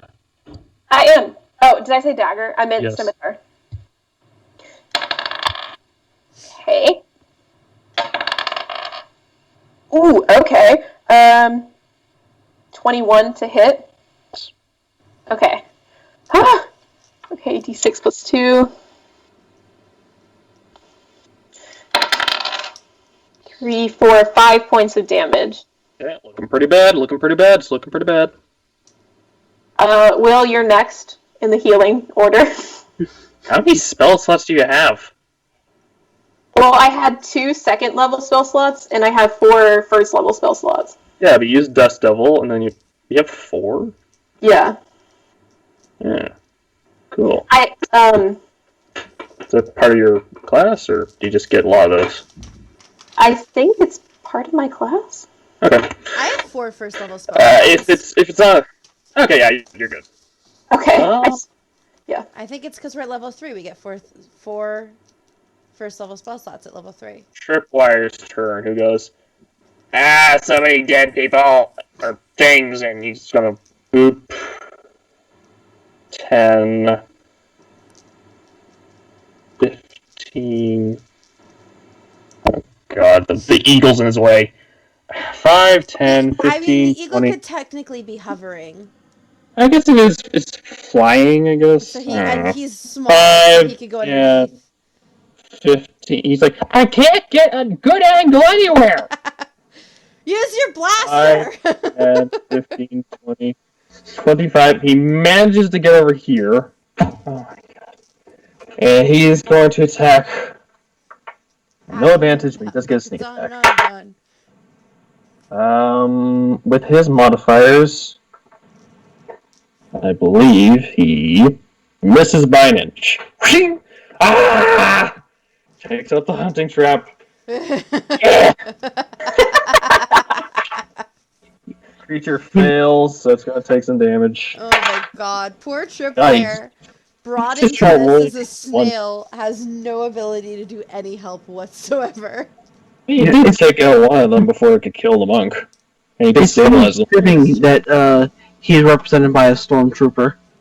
I know. He's missing a Oh, that's shot. why you said take out the blaster. Yeah. I was like, what do you mean? And I was like, alright, Star Trooper. Blaster. Yeah. Okay, that's Tripwire's turn. Is it my Brings turn? it to this thing's turn, who's going to attack the bear, and it's going to attack the druid. good. That bear's got a lot of hit points. That one against the bear. Woo! And that one again against the druid. It's God just bless. swinging wild. Alright, great. Is it the bear's turn? Perfect. It is your turn, so yeah, the bear and the eagle. Great, okay. And they both get they both get advantage for... No? They don't really know they don't really know what to do in a flank. Alright, fine. Yeah. Wait, giant eagle. They're pretty smart. I would think so, yeah. They got like a 10. So How much is it? What's the intelligence of a giant eagle?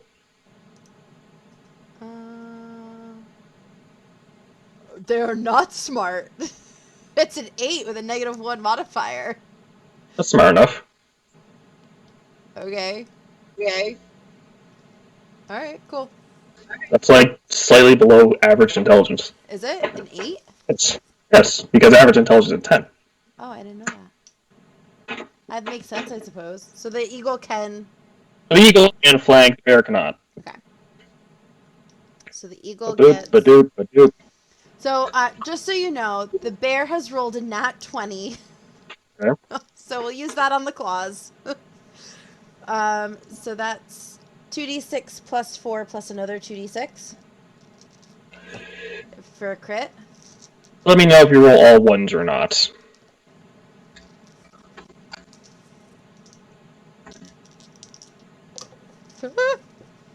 I dropped one, so we're gonna just... Did you roll all ones? No. Okay, it is dead. Okay. Cool. Shatters this piece. All is left is the little sword. Great. And the eagle's gonna go for the sword. The bear like used its second attack against the sword. The bear didn't roll high enough on the bite. I got a 1 on the other one. I see. Okay, eagle going in. Eagle's gonna go in for the multi-attack, and it's gonna get advantage because it's smart. So it's 4 d20s, and hopefully 2 of these will work out. Yeah! We're good. That's a 16 and an 18 without the modifiers attached to them. Yeah, that's it. Yeah. So, the eagle gets a 1d6 plus 3 on one, which is 9, and a 2d6 plus 3 on the other. Dead. You destroy the last sword. In a shattering effort, it hits the ground and becomes nothing but dull metal. Don't worry, guys. I came back from death just to save us. You're welcome. At which point, you see the many suits of armor Oh, no. all arise into place, bow down to you as if having a good match, before withering, just melting away into tiny pieces of scrap metal. At which point, the giant puppet says, "Oh, I lost." Ew. Oh, no. And he slowly shrinks into a tiny puppet, just an average little tiny object, and hits the ground.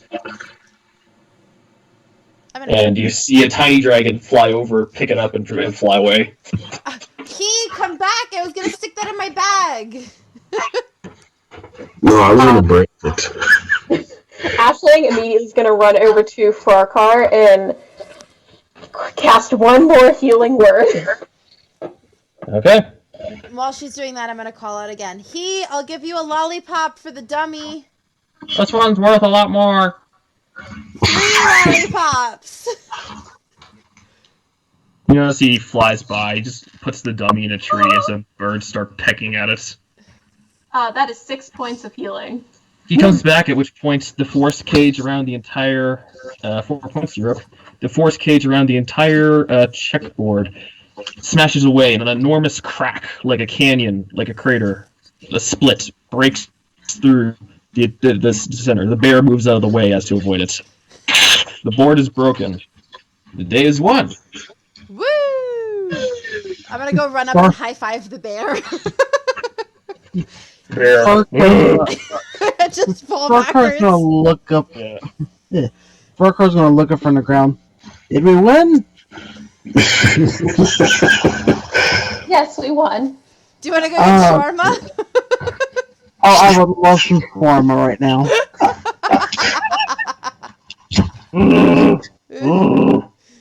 Bear just around, giant eagle. Ashling is gonna How long are run they up to around the for? bear Like and 10 An pet minutes? it. hour. I get them for Hour? an hour. Okay, you got an hour of those two. I'm gonna go like climb up to the bear because it's a giant bear. Or no, it's a regular It's a brown bear. large. This one, it's a large creature, is it not? It is. It's a large beast. So I'm gonna go up to the bear and be like, can you just bow down so I can climb on your back? Tired You of shit. climb onto the back of the bear, and et cetera, so forth. Awesome, guys! I got a bear. Wait, so did we just like fix the whole giant problem? That's what I'm wondering. Yeah, I'm You gonna. notice the beam of the cannon slowly starts fading out, and you hear like, they broke. Okay, And Ashling will relay eventually- that to them. Eventually, the half ogres appear during your short rest, I assume. Short rest with med kits. Yes, I have 2 med kits, which each have 10 uses, so.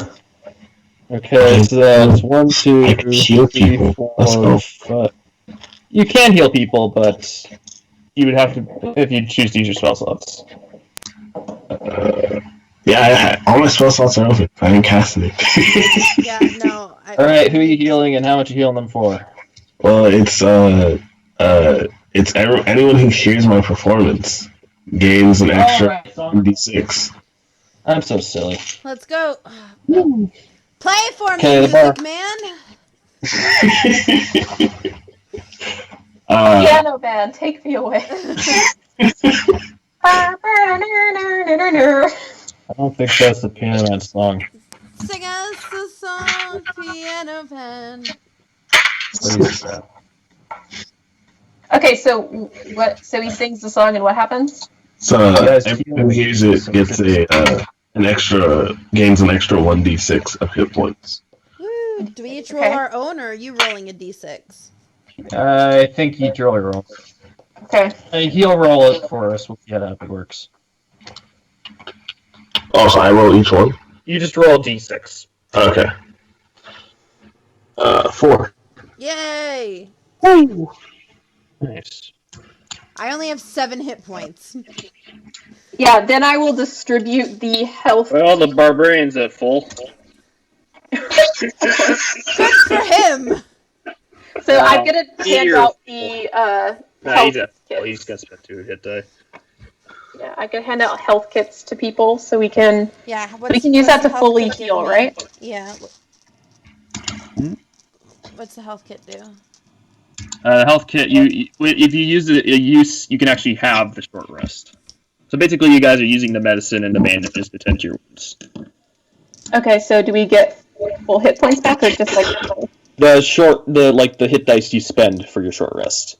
okay. And remember, you only get half of those every long rest, so be careful with the hit dice you do spend. Okay. So it's a little d6. You can roll up D8s to... for hit dice. Or No, mine's a d6 plus 1 for rest. yes, but the bard has D8s. Oh. I'm gonna use 2. I'm gonna waste 2. I guess Tripwire will spend some hit die. I'm back to full Glad I health. did. Back to full health. Nah, I'm only 11. I just made it to full health. Yeah, I'm glad that I wasted 2 because my first dice was only 2 and my second one was 5. So, I was very glad that I wasted 2 dice. All I needed was a breather and a yoga stretch. Great. Do a backflip to see if you're okay. Yeah, listen, I'm gonna do a backflip, see if I'm still functioning. Make an acrobatics check with disadvantage. That is a 10.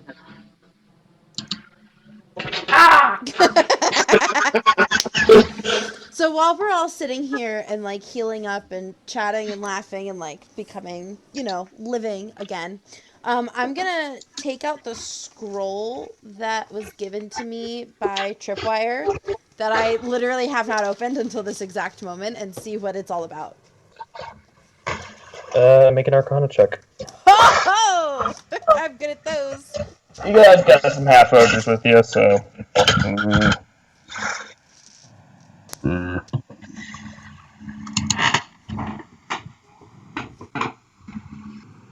I 24. guess he comes back too.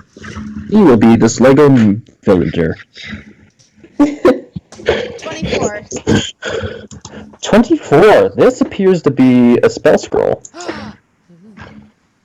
Could've Or used a that 5th 12 level minutes ago. spell. Well, it's a very specific spell. Oh. It's referred to as Ranji's Potent Penmanship. You will not find that in D&D Beyond, so don't even bother. Okay. What's it do? But I can tell you what it is. Yes. Alright.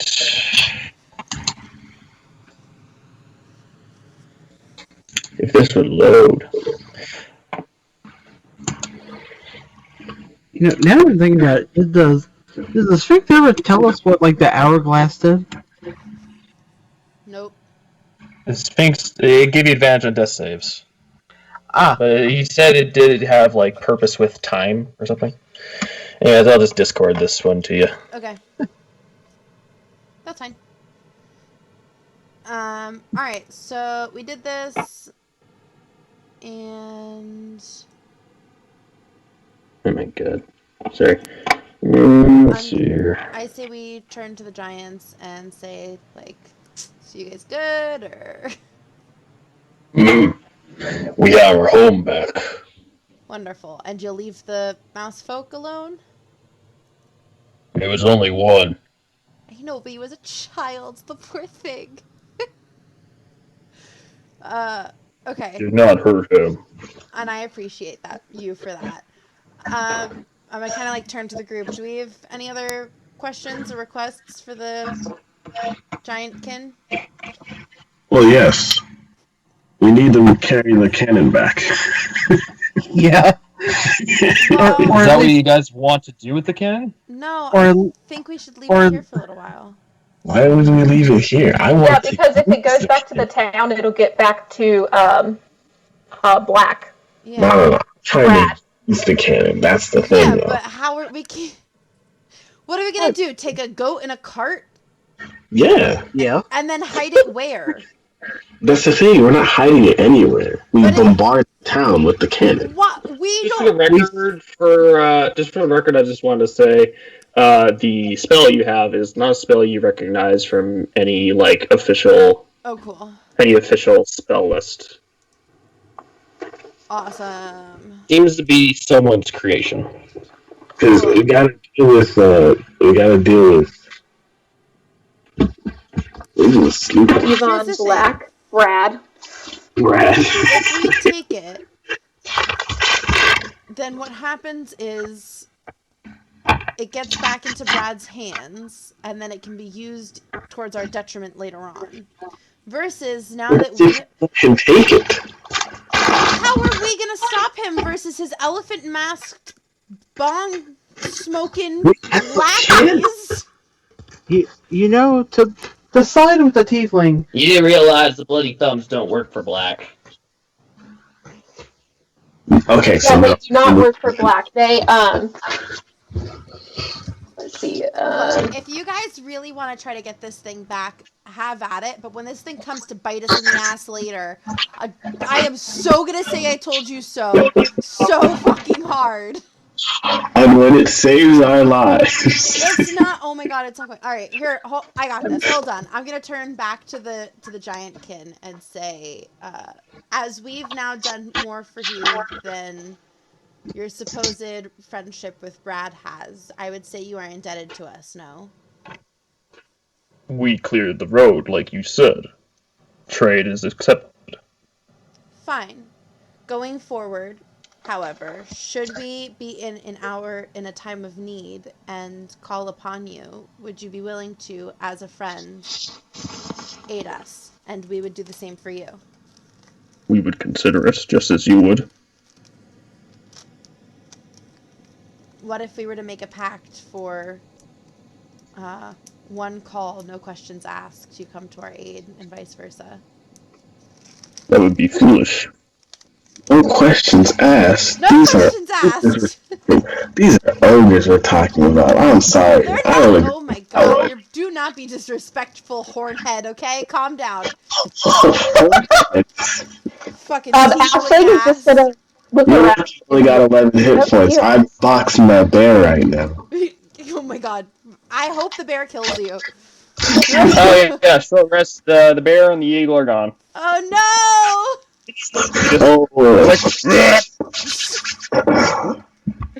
Like the eagle tries to fly away. All right. They're gone.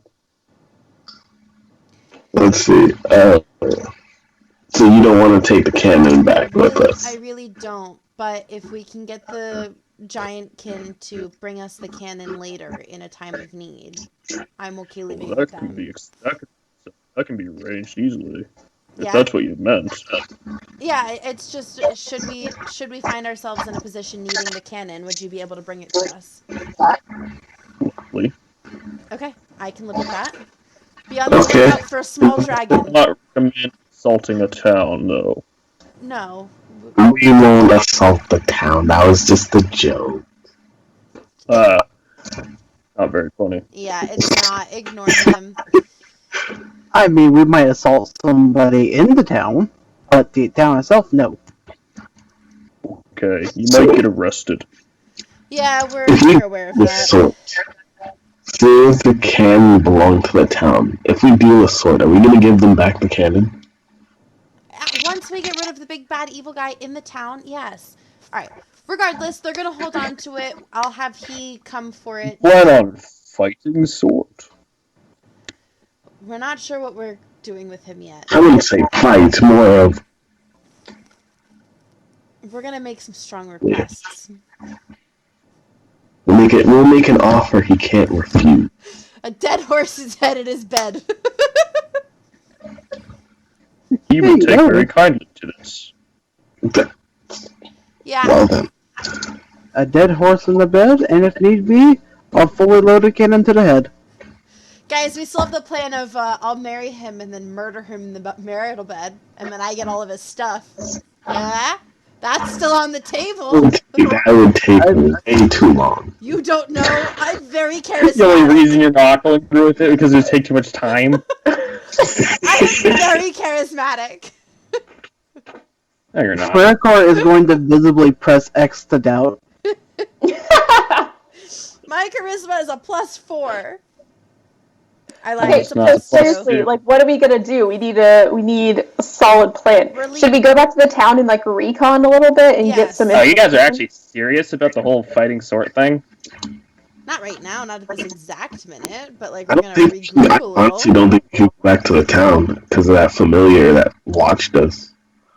I think going back to the town is a bad idea. Don't like. Lots of people badmouth swords, but if you take it if you actually go through with it, you might be having some problems. I'm with Tripwire on this. Well, all right, we're not going back to town to fight sword at this exact minute. We're going back to the town. We're regrouping, figure out what the next problem in the land is that the Sphinx would want us to handle. We're gonna take a long rest, and I am gonna soak in a tub. goddammit. I'm gonna like start like pulling like this like gross muck that's on me and like dried blood and just like like I am going in a bath.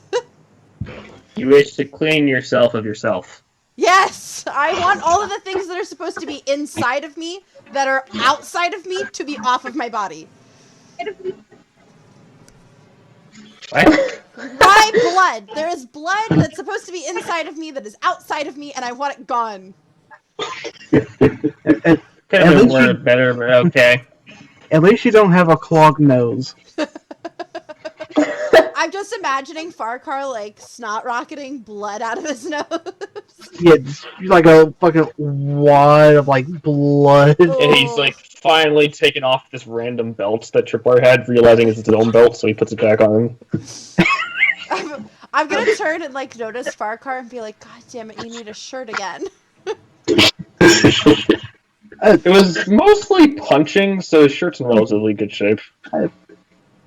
I mean, so far defense is holding up. I might say with the shirtless idea. It's actually proving to be a bit more effective when fighting. Alright, I have an idea. We need to know what our next task is going to be, right? The Herculean trials that we have of making the world a better place, right? That's our main goal. Yeah, should we go back and find the familiar, or like deal with the familiar that was watching us? I don't know that he's really anything. I'm worried that we're fixating on something that just like happened to be there and I happened to piss off. Also, if we're wanting to ask the Sphinx, what's next? I don't Does think anyone have any idea of how to contact them? I don't think we're going to have to ask the Sphinx. Here. I call for he. Yeah. Pops out of thin air, eating a lollipop. Hi, buddy. How's it going? Going all right. The owls are tearing that doll apart. I probably for the best. Hey, buddy, do you know of any other problems that are facing the area right now? Kind of like the giants on the road were. You mean back on Kepjar? Yeah. Anything else along that scale of like needs clearing or helping or? That scale exactly, I wouldn't be certain. Sometimes big monsters come in unexpectedly. Big monsters. Okay. Yeah, like really creepy monsters. They sometimes travel through the sewers. But I don't care much about that. Otherwise, you got the really big problems like those bloody thumbs, and you got sorts, all that stuff you're planning to do. So in your magical fairy dragon opinion, you think that we should go back to town? If you're going to be watching us, you might as well have a say in it. You could stay here too, but I'm not sure how long you wish to stay here with the stinky half ogres. Why is everyone around me insisting on insulting the people that are much bigger than us? Okay. Thanks, he. You do realize they don't pay attention to all of our conversations, right? It's still rude. What's rude? Nothing. It's been lovely. All right. Come on, guys. I think it's time for us to go, yeah? Yeah, at least we can deal with the bloody thumbs. That tiniest. The bloody. Okay, fight a mob if you want to, sure. I I don't know. would have suggested it. Never mind. Tripwire, you know you're coming with us, right? Yeah. All right, so don't complain. Otherwise, we'll leave you wasn't- behind. I didn't say anything. Oh. That was he. Oh, sorry. I apologize. I don't know. Tripwire is starting to grow on me. I'm gonna be honest. Is he? Yes. All right. Yes. Okay, well, I suppose we're all on our way back now. Okay. You all head off. You have 1 day's worth of travel before you return. Great. So, would like to roll me a d12? I'll do it. Oh boy. Roll something good. Nah, that's no fun. Bro, we don't have the... I don't have... We can't, dude. Roll a 3. 3. Yes. I swear, if the giant lion cat lady comes back, The Lamia? the Lamia, No, If I'll she just comes outwit her back- again. Okay. I don't want to have to fight something. I want to go do investigating and, like, take a bath. Maybe we should take a long rest before leaving. Oh well. Oh well. I mean, you already left. Oh. Does anyone want to make a perception check? I will. I will make a perception check as well. oh, why not? That's got stuck in my sleeve. I'm rolling that. Okay. 19. I got a 20. No, 19 as well. It is a 13. It's not very. It's not very. You appear to be a group of 11 small creatures, dragon folk, kobolds, most people call them by. They seem to be arguing over a series of small wooden cages with different animals in them. They're like, do any of you speak Draconic? No. Hold on. No. I would seriously doubt that our barbarian would, but worth a check. I speak Infernal. Does that help? You can talk to the tiefling. Same? I speak Infernal and Abyssal. Oh my god, you guys all know. You just know devil languages? Well, Yes, hey, sir. I know Celestial, Common, Elfish, Infernal. you got one guy who's literally a devil, and then you got me with my family shenanigans. Then you got me, who doesn't know anything, but just a lot of languages for some reason. Our barbarian does not know Draconic. Great. If only you guys had a dragon with you. We can't keep relying on he. I know. Hey, You're going to run someone else we can't I'm pay. sorry. I'm so sorry to keep calling for you. Do you know what the dragon folk are saying? Could you translate for us? I just want to know if they're friendly. Kobolds. Oh yes. Thank you. You little peers. They're arguing about the creatures in the cages, what they're going to do with them, and who gets what. Okay. Do you get the sense that they're can be kind to us? I haven't noticed it. I can't really say. They do appear to look like they're trappers. What if we scared them? Why would you? Well, they're pretty weak. You could scare them. Alright. What creatures do they have in the cages? Seems to be mostly small things like skunks and rabbits and some other strange-looking creatures that have like ferocious mice and stuff. It seems to be things I could probably use in a trap of a sort, snakes, stuff like that. I don't think they're a threat to us. Fracar's gonna look down at the druid. The short jokes. Thank you. He's gonna look down at druid and You guys notice that Tripwire is like hiding in a bush as to not be seen by these creatures. Like, all right, either scare them away or deal with them. I'm not being part of this. I'm gonna pick Tripwire up and put him on my shoulders like you would a toddler. He avoids your grasp. Nah, I'm rolling for this. We're gonna grapple, motherfucker. Wait, what does Fracar do? What is Fracar doing to me? I'm doing the exact same thing. You're putting me on your shoulders? Yep. What am I rolling here? Or athletics. In athletics? We have become the Tower of Power. A 16. And athletics is a -1. I just rolled 17, so it's 16. Well, he got 17, so he avoids your grapple. He notice he's very nimble for his size. He's like, don't. Just don't. I don't want that. Tripwire, do not. I don't want to be alerted to those things. Kobolds and gnomes do not get along. I know, but they could help us if we have to make camp. All right, fine, guys. Let's just move along. Ashling is like when she's on Fracar's Probably shoulders. for the best. She's gonna like grab his head because she doesn't know like what to do. She's just like, "What are you doing?" Just don't pull in the ponytail. Okay. All right, he got a 20 to resist. Who are you grappling? Me? Yeah. Who are you hugging? Oh, I'm hugging Fracar. Never mind.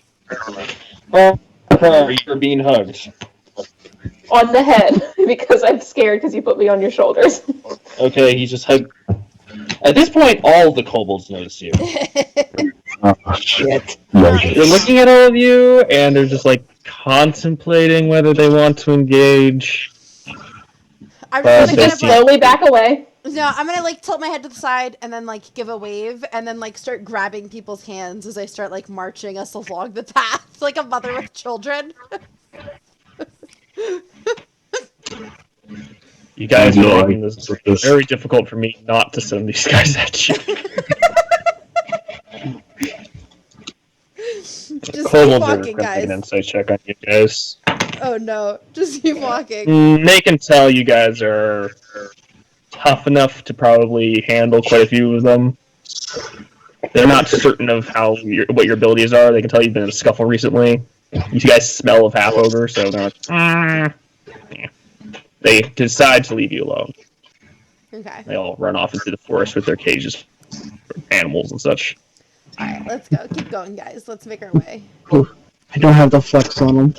Making our way downtown. Walking fast. You guys will have to camp along the way. Yeah, Aisling can kind of help set up camp because she's kind of used to all that. So like help make a fire and stuff. Oh, we're making camp? Yeah, it's like a 1-day travel. Yeah, you guys. It's a 1-day travel, and you guys moved out like that day. So yeah, it's gonna take you. You'll get there like in the afternoon. Alright, so who wants to take first watch? I'll take first watch. I'll take second watch. I'll take third. And I guess I'll get last. Okay. First watch. Perception check. Ho ho! That's a 19 without anything else attached to it. So that's a 20, a non-natural 20. Nothing that seems to be popping out. Nothing that catches your attention. To your knowledge, it's safe. I rolled a 19. Why do you have to put it like that? Your knowledge. Like, what the There's fuck? still 3 out there.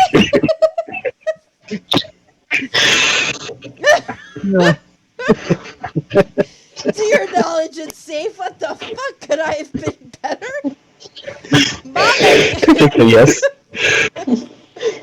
Mom, I came home with an A. Like, I didn't need the A+. It's fine. Who's on second watch? Me. Make a perception check. Okay. I'm sorry I'm not better, Mom. 19 as well.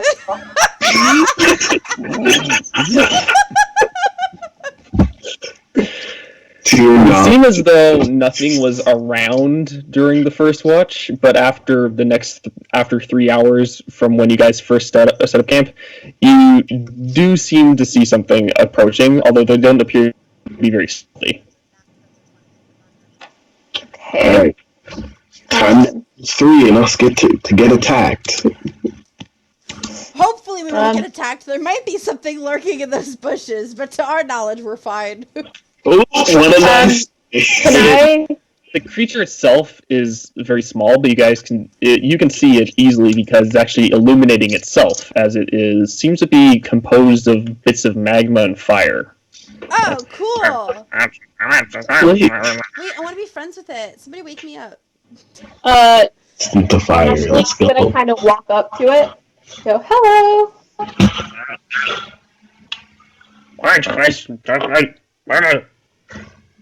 Do you speak You speak Orin. I also speak primordial as well. I speak No, primordial. Orin's just a dialogue of primordial. It's like an accent. Yeah. So you can understand this creature. It's a different accent. Seems to be Ignan, but the creature itself is saying, who are you? Who are you? I'm Aisling. Hello. What are you doing here?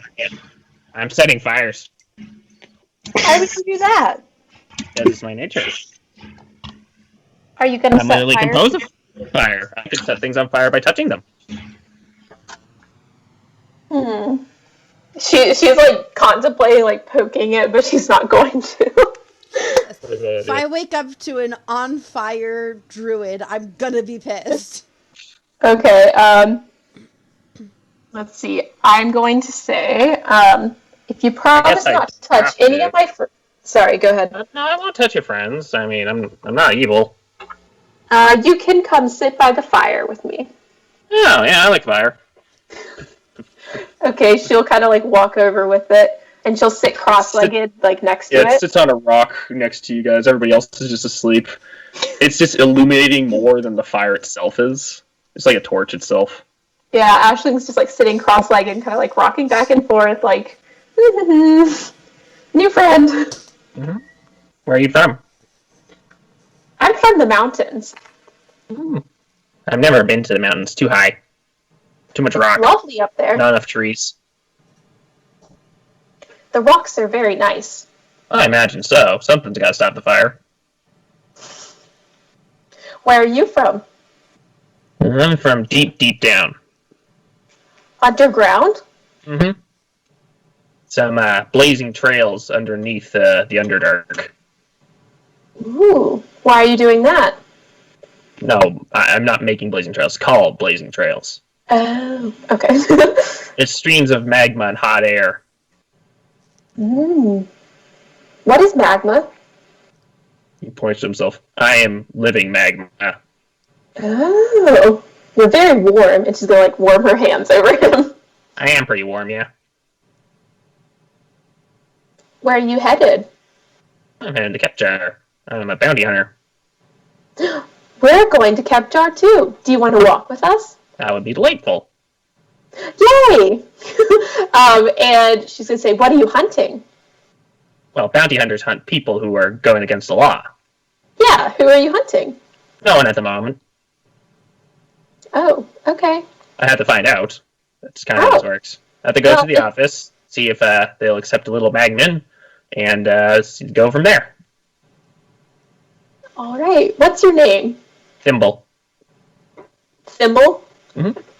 Oh, that's so cute. I love him. Okay, let's see. I guess she'll just kind of pass the time, like, conversing back and forth with him. Just, like, innocent questions. Who's on third watch? Eventually you do wake up a little bit late to your shift, and the first thing you notice is just fire person.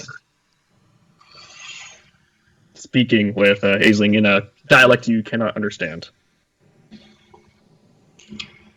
What's going on here? Ashling's gonna look up with, like, the biggest smile on her face. She's gonna say, "This is Thimble." Well, I see that, but what's he doing here? He's going to be talking with us to Kepjar. Oh, but why is he going to Kepjar? He's a bounty hunter. Aha. I'm very resourceful at teams. Okay. I mean, I happen to like fire.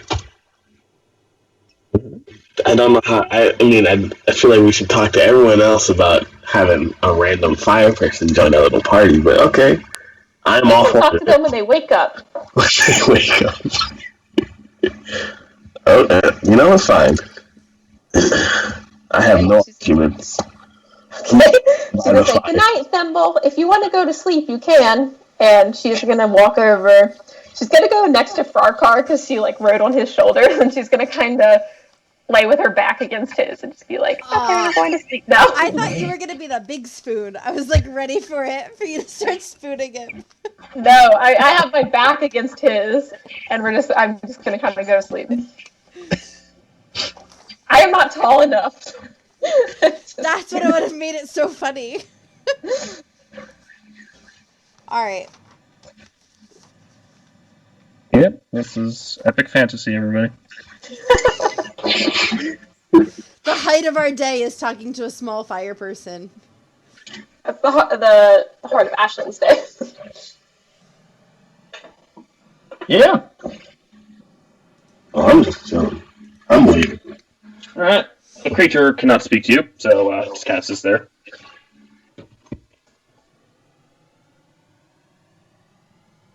Picks up a leaf and just...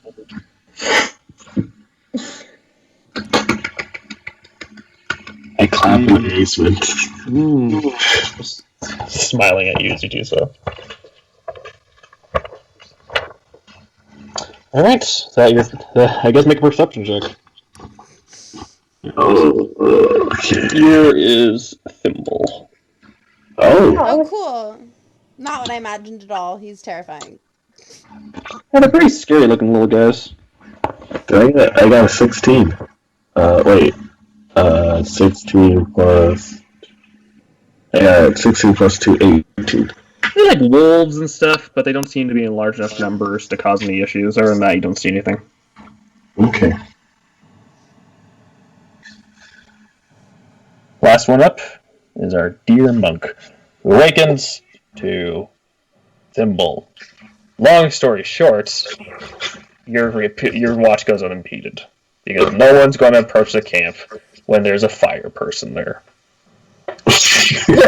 Guys. More time for amulet looking. Jesus. Okay. You all awaken. The barbarian, at this point, does not ask questions. And Tripwire wakes up, he's like, oh, God. He's our friend. His name is Thimble. He's going to be traveling to Kepjar with us. Okay. Sure, as long as I don't have to... As long as... Oh, God. I'm gonna like look at. Sure. I'm gonna look down at my hand and then look at Thimble and go, I wonder if control flames will work on him. And then I'm gonna kind of like wiggle my fingers to see if I can turn his fire into like green fire. The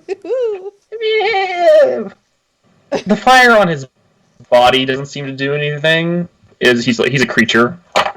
But I mean, like if he sets fire to some grass, you can like play with it.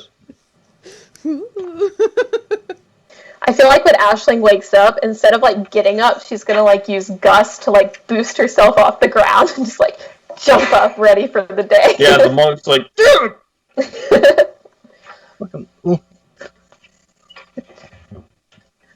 Alright, so you continue forth. Who would like to roll another d12? I will.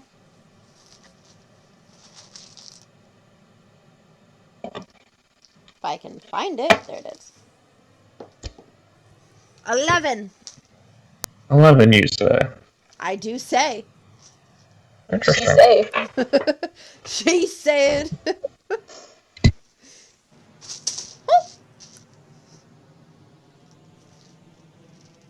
I just broke my bag. I think you can retie it, right? I can. It snapped so quickly and I wasn't ready for it. And it made me You guys sad. sense some tremors underneath of you as you're moving by, but you can tell that there's like some sort of communication going on, like much like clicking before the tremors move past you, as if they could sense your numbers. Guys, we're getting lucky. I have a bad feeling about this. Yep, me too. Okay. And off you go back to Kepjar. To Kepjar. I'm gonna turn to Fracar and I'm gonna be like, I know you felt it too. We're not gonna talk about it. We're just gonna keep moving. Not fucking stopping.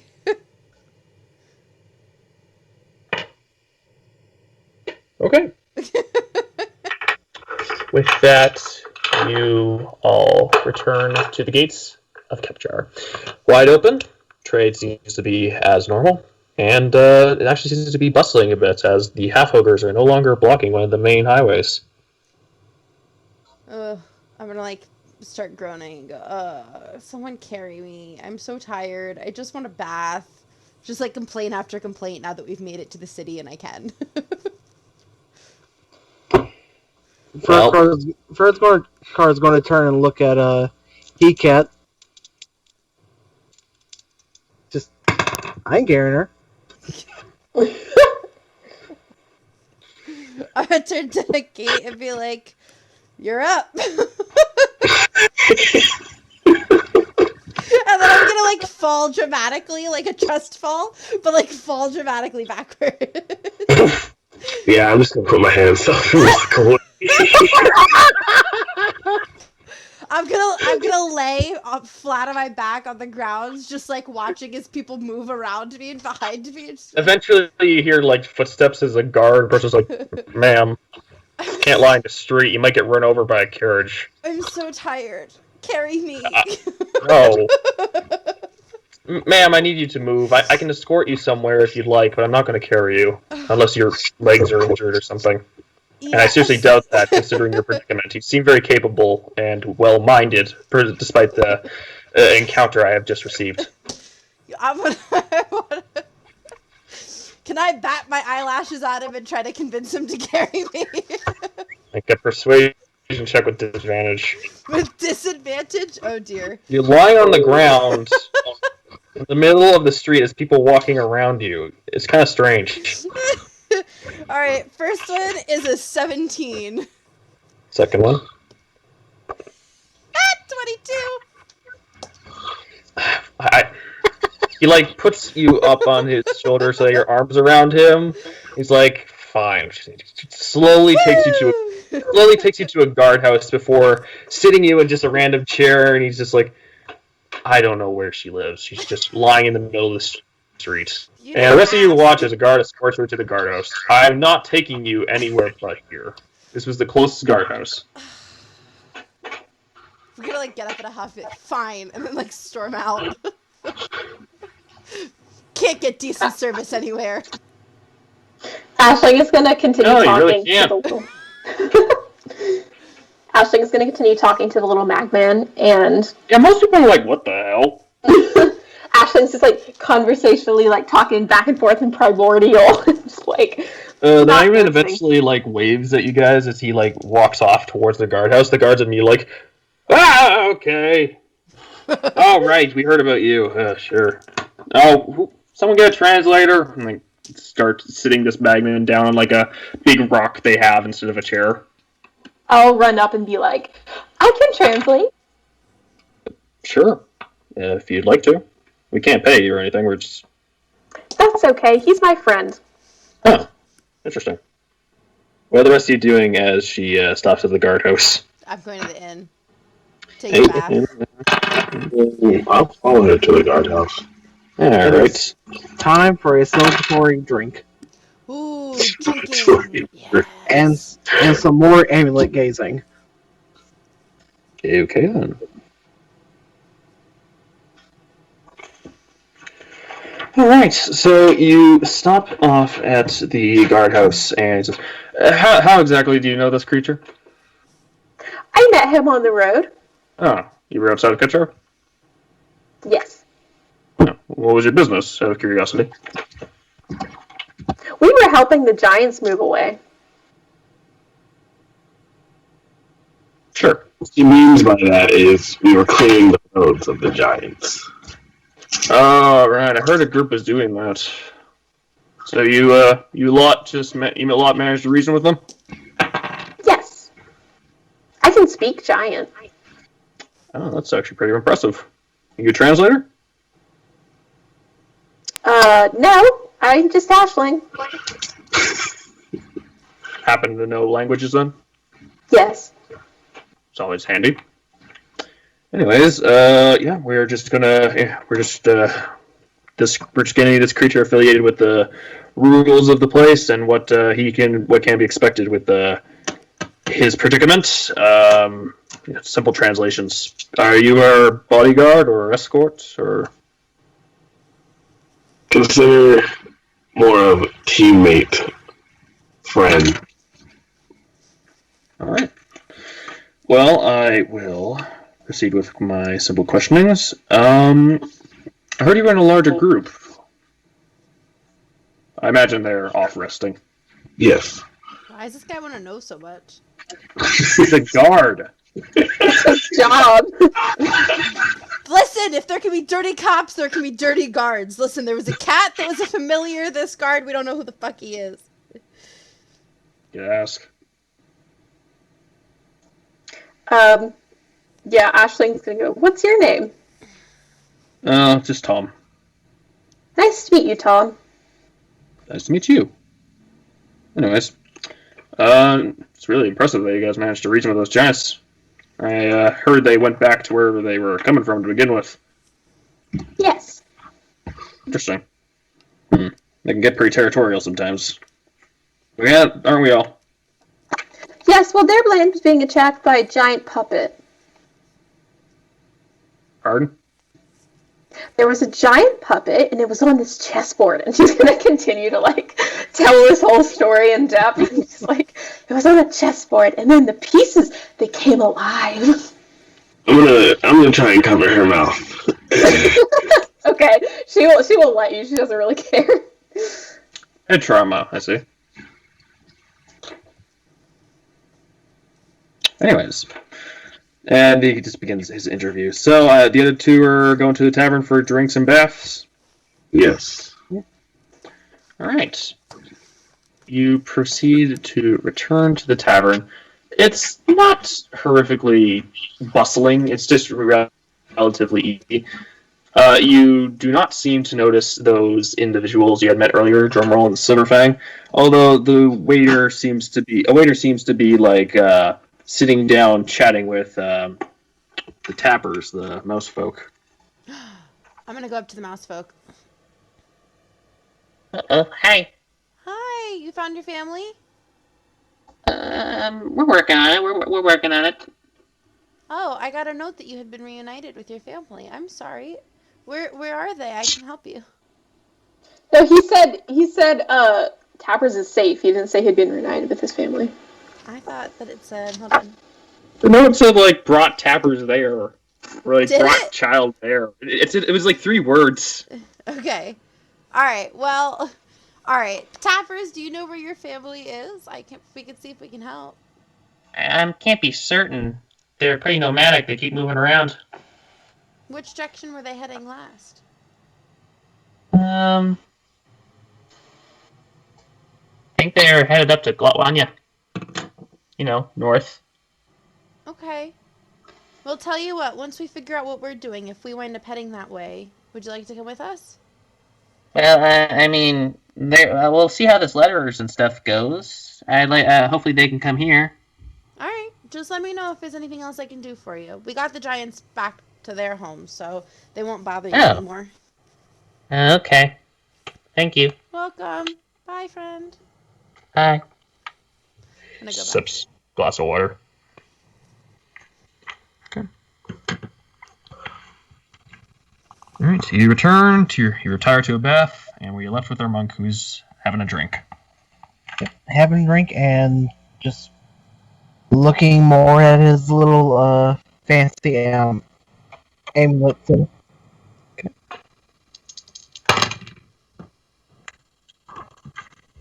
Cool. At this point, you do recognize a half-orc individual who's been staying around once or twice. And introduced himself as Franklin to Aisling at one point. Sits beside you. Seems to put some silver pieces down. He's like, a couple rounds for the both of us. Ashling, your boyfriend. She's not there. I know. I'm aware. He's gonna turn out to be like a super villain, isn't he? Like, he's still here. He's gonna turn out to be really evil. I noticed your endeavors to go out there, and seeing as the giants have not returned, I imagine they were successful. Fairly successful. Ran into trade is up and at 'em, prices are back. So, I was curious as to why you insisted on doing it. There's no official pay.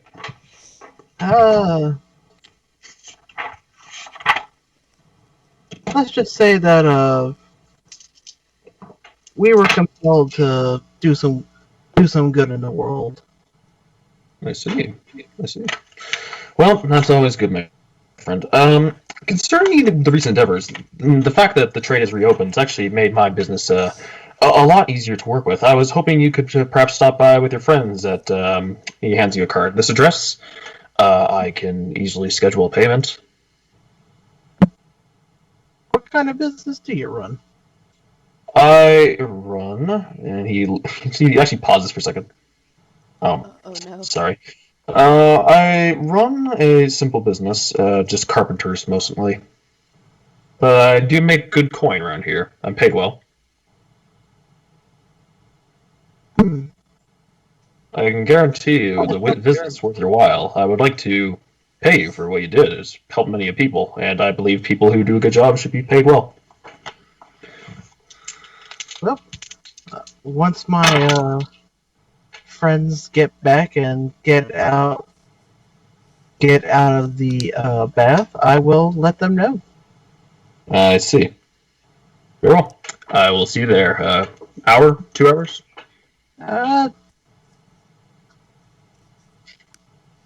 Around that, at least by nightfall, you will see us before. That sounds brilliant. Alright. I'll be off, and be sure to stop by.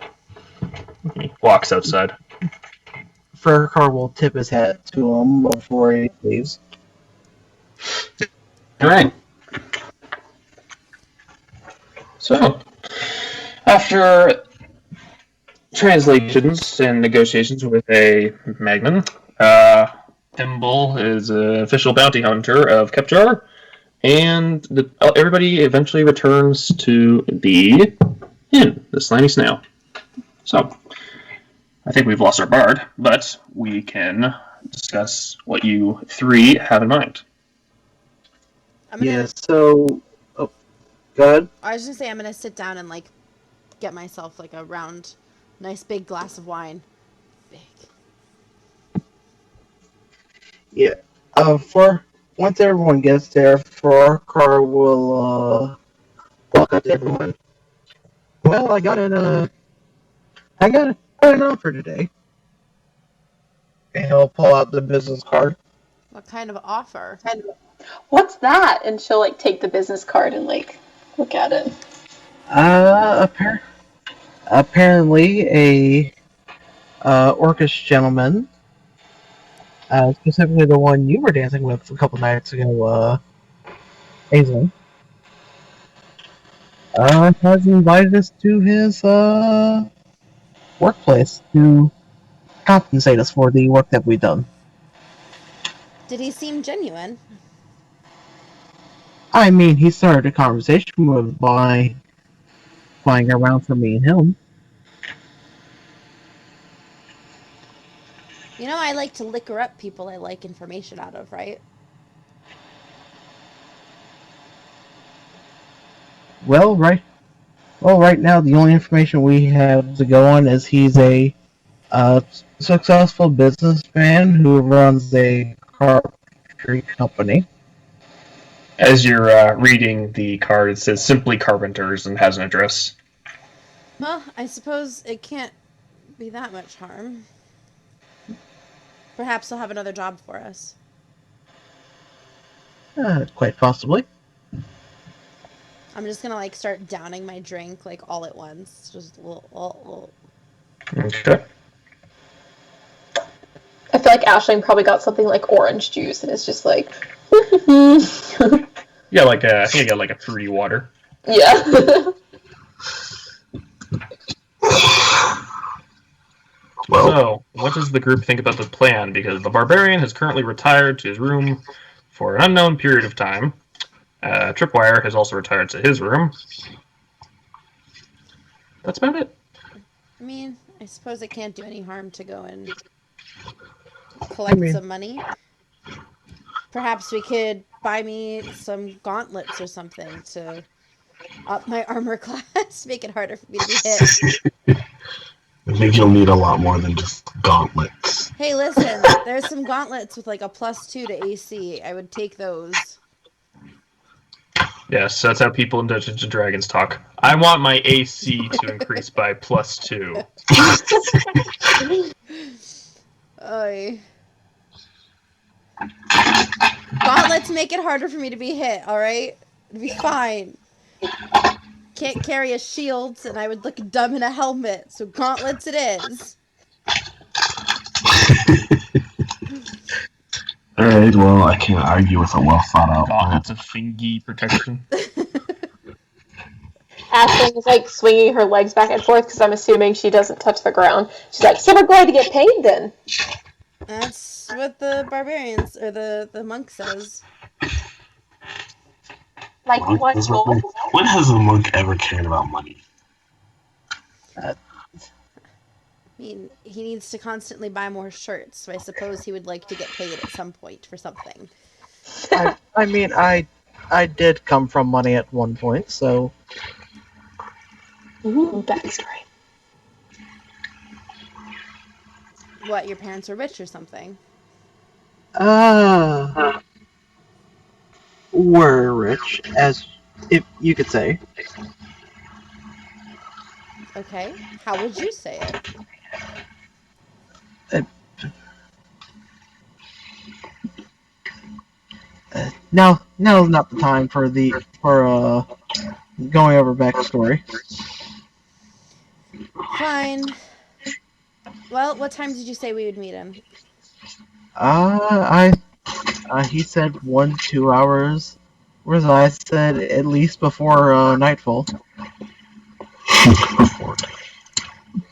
I didn't know when you two would be back from the guardhouse.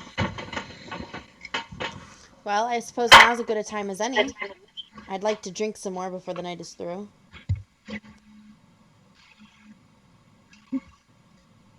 Wait, so you want to go or you want to drink first? I want to go so I can come back and drink.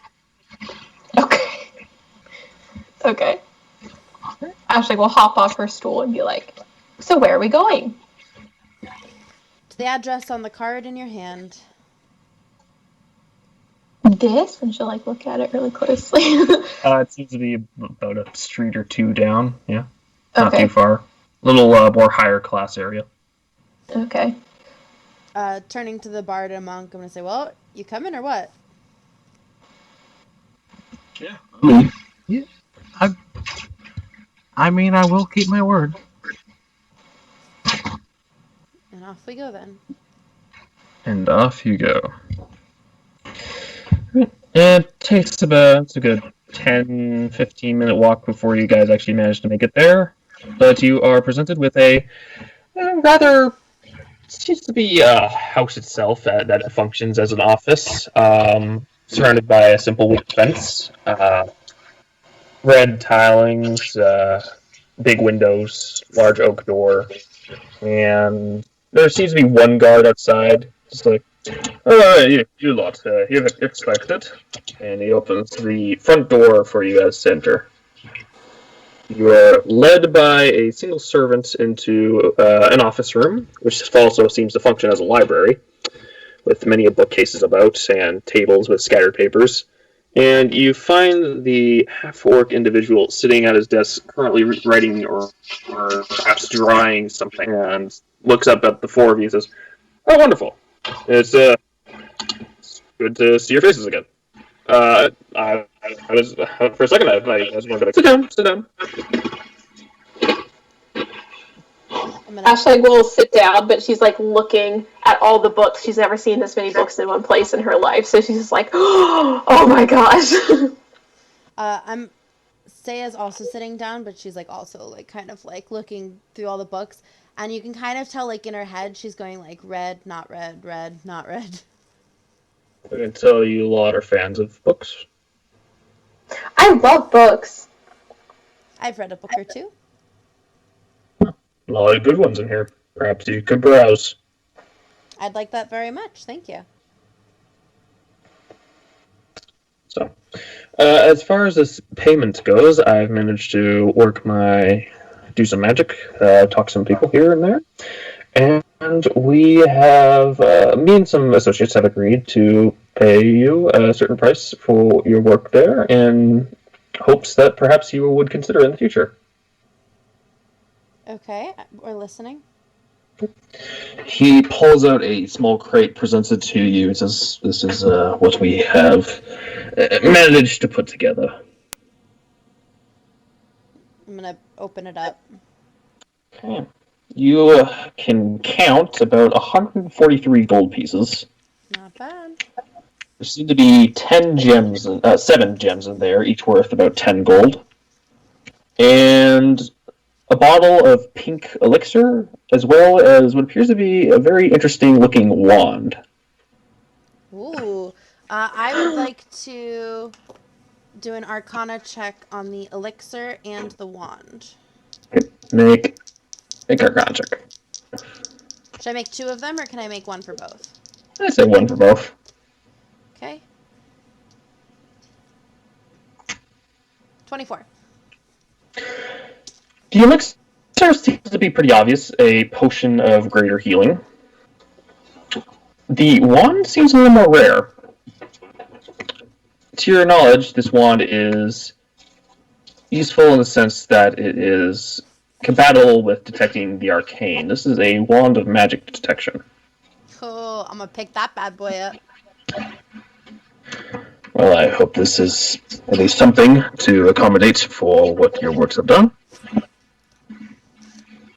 I'm gonna kind of like delicately like I'm nodding because I'm listening, but I'm also like just examining this wand still, like feeling the way it feels in my hand, and like seeing if I can determine what it's made of, and like that kind of a thing. Like I'm more fascinated by it than anything else. Interesting. Okay. Well, with that, unless there's anything you wish to speak of, you are free to go at your own leisure. Aisling is going to speak up, and she's going to be kind of serious for once, like not really like having this happy, jolly voice, and she's going to say, "So what are we doing for you then?" I mean, you've already done a job, so I thought it'd be nice to accommodate for you as such. Just consider it hospitality. No strings attached besides consideration itself. She'll nod and just kind of go quiet and just like think about this. Once I'm done studying the wand, I'm gonna go up to the bookshelf and like turn to Franklin like to ask if it's okay, and like if he gives a nod, I'm just gonna kind of like start like looking through all of the books to see if I can find anything inherently like magically enhancing. Any books with magical properties or teaching of magical properties. With the one, so looking it over, they just seem to be common books. The well written, well priced, well maintained books, but nothing of the magic variety. Okay.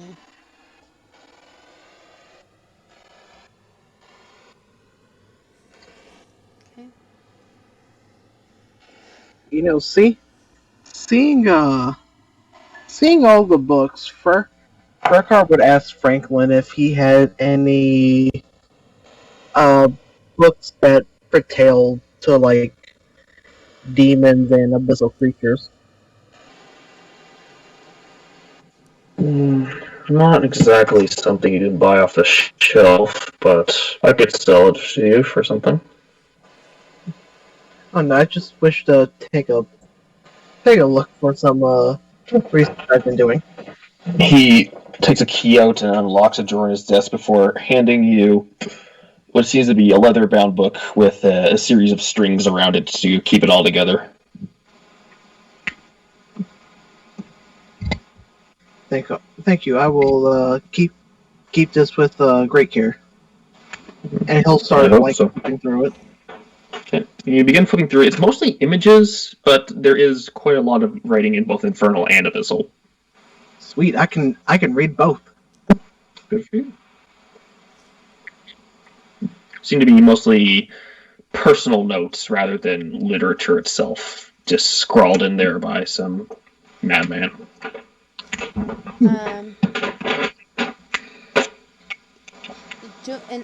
Just kind of like looking around the room, can I tell if like it's actually a carpenter's place or if it's like a front for something else?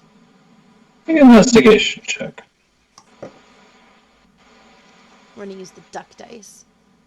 Duck dice! Woo! Investigation. Whoo, +6. At 26, that was a nat 20. This is definitely well structured in the sense that expert carpenters have put this together, but it seems as though certain alcoves and creaks or cracks or just little bits here and there seem to suggest that there may be more than a couple passages in here that are not directly accessible. Since I'm by the bookshelf, can I determine if any of the passages can be opened from the bookshelf? If you had to guess, it would probably have to do with one of the items on his desk. I'm wondering how offended this man would be if I just like leaned over his desk and like, you know, like there's a bust and I just like clink it and then a door opens. I would not do that. Don't piss off the Franklin. Not trying to piss off Franklin. Yeah, let's not irritate the guy who just paid us well.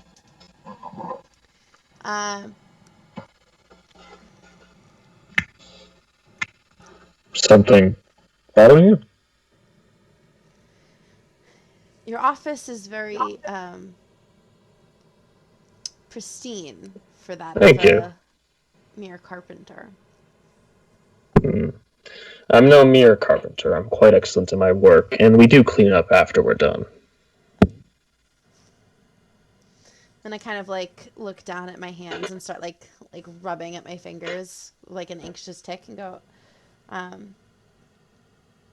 you've asked for our consideration should you call upon us. To what end, may I ask? To your own consideration. Whatever limits you set for yourself.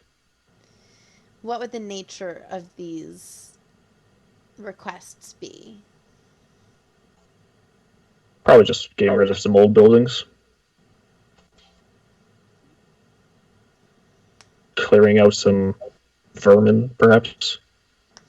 By vermin, do you mean creatures or... Well, what other type is there? I've heard lots of humanoids talk of other humanoids in derogatory ways, and I just want to make sure our understandings are perfectly clear. I'm not here to send you out as assassins. Just making sure. This whole thing seems to be a bit cryptic for my liking. Very well. Very well. If you're that deterred by it, I suppose if you're truly interested, then my line of work usually involves demolition, but otherwise, if you have no interest, then I suppose it's just a lost cause. I didn't say that. I just wanted to be sure of... I just wanted to have a sure understanding of this exchange.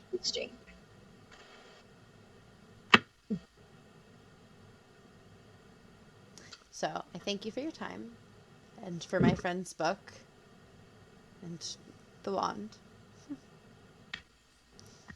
Excellent meeting you. I have other business to attend to. I'm certain you can find your way out. He stands up, and he dusts his jacket off, and he continues to walk out the front door. Okay. I'm going to turn to the group and go, well... Do we investigate his office? I'm just kidding. So I guess we take this toast and we head back. Fracar is going to go ahead and after like he finishes going through the book, he'll put it back on the desk neatly. Make an investigation check. See how much time you find out the book.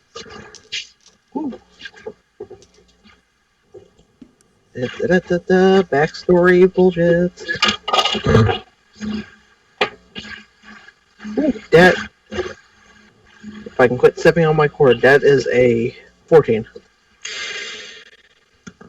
It seems to be mostly reminiscent of designs or formulas, typically for poisons or gases or other such things, developed in arcane matter, and you just keep seeing the same like symbolism of round eyes and long noses here and there, with much like much like a tube.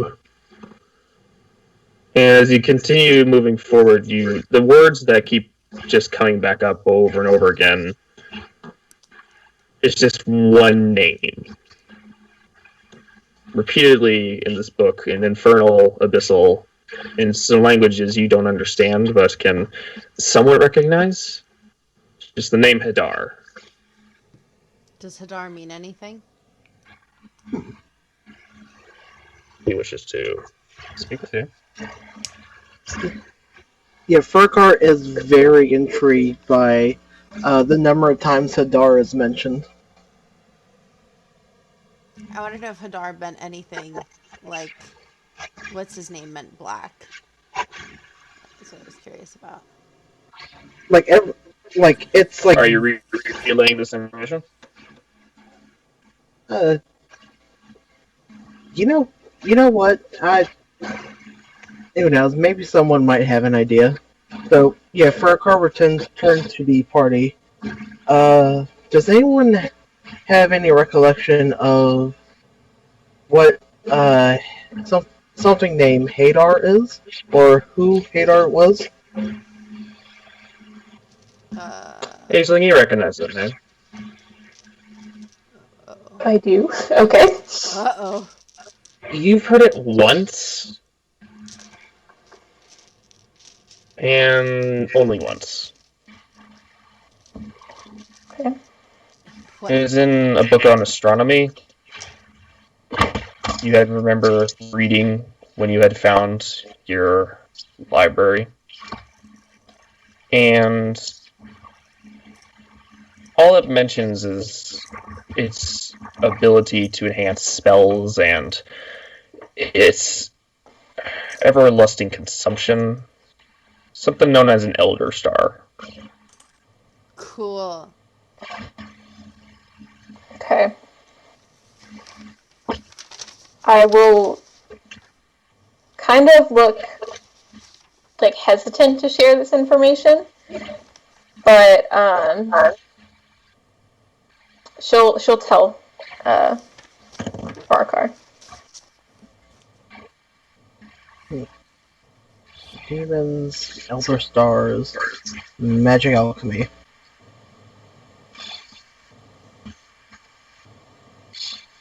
I must think on this.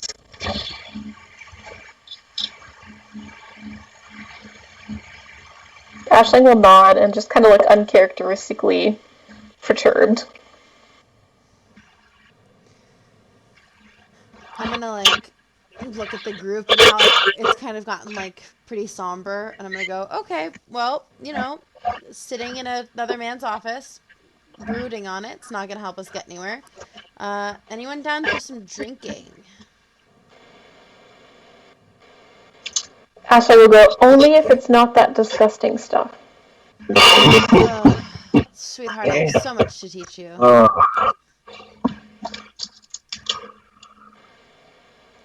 And off you go. Hey, everyone has their preferences. Some people like wine, some people like grape juice. It's a shame that they're not the same thing. Oh, wait. They're not the same thing. One's fermented and one's not. Alright. Yeah, that's what makes them different. Okay, I'm gonna stand up and pick up the chest and like kind of like hulk it on my shoulder. And then Certainly hurts. walking out. Does it hurt? I can lift pretty much. I can lift a lot. Isn't your strength like 8?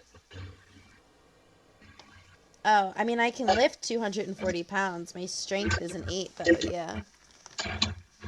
How does that How work? much are you? I don't know. How much are you currently wearing? Like carrying on you?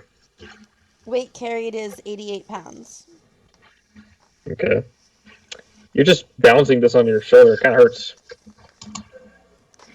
I mean, Alright, so off you go. off we go, I guess. I have bruises. Guys, you move back to the tavern, enjoy a night of drinks. Yeah, I'm gonna go put the All chest up in my room so it's like kind of hidden and locked up, and then go and drink. gonna turn to Hecat and go, do you feel like playing for our rooms again? I know that we can afford it now, but... Sure. I see no harm in not rusty in Put a little practicing bit of my music, craft. little music, little dancing, little drinking. It'll be a great night.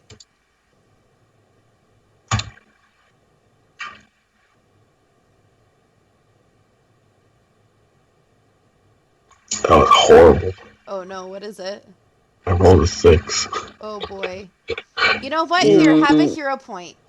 Oh my. You can't. You No, can that's give gonna group be- assistance, I suppose, if for Yeah, the group day, give them assistance. advantage. I haven't done it yet. Sure, you have advantage on the check. We're about to take a long rest. Doesn't matter.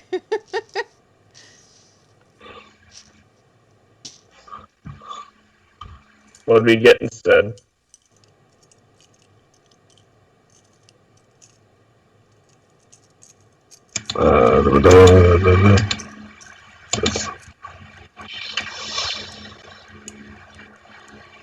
I got 16. Much better. 16's much better. Your music goes over quietly. I say you guys still have to pay for your rooms, but people are enjoying what's happening. Okay. You guys you play a tune. You guys steadily grow weary. So, I mean sleepy, I guess, or whatever you call it when you get tired. And you slowly retire to your rooms. And not much is to notice. Just the stench of ale, the quiet footsteps of pacing from some of the rooms. Nothing else but a cat sitting on the bar table. I'm gonna Jumps off I'm gonna and glare quickly at it when I runs out make of the eye bar. contact. He quickly jumps off and runs out. Stupid cat. I'm gonna go to bed muttering about the stupid cat. I feel like I should follow it. God damn it! Alright, I'm following the cat. Okay, you begin following the cat. Stealthily. Make a Stealthily. stealth check. Not knock it into shit. Oh god, my stealth is terrible. Why am I doing this? Oh, 13! Not great! Wait! Hero point! I'm using a hero point. What do I get to use for the hero point? Is it D6? D6. 17!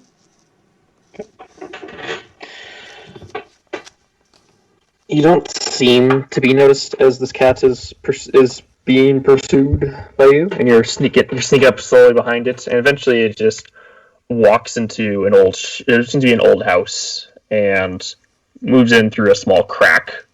You manage to open the door without causing too much trouble and peering in. And on the inside simply sits what appears to be one man at a table and another figure. It seems to be a much larger man with hair much like that of Professor Snape, but the build of an ox. Like he looks like an ox human, or like he's just like swole? He's swole. Okay. And then to the left hair, of built like Thor. yeah, and to the left of them is this bizarre-looking creature, much like a kenku, but much bigger, Oh, hunched guys. over and large claws tapping the table repeatedly. Three of them begin talking simply about what they're going on, simply about their days in the businesses and such. Nothing too important, but as the cat walks over onto the guy's lap, he says, "What did you find?" Oh, nice. Well, we have an address. Good. Anything else? I'm so anxious. God, do I sit here and try to know more?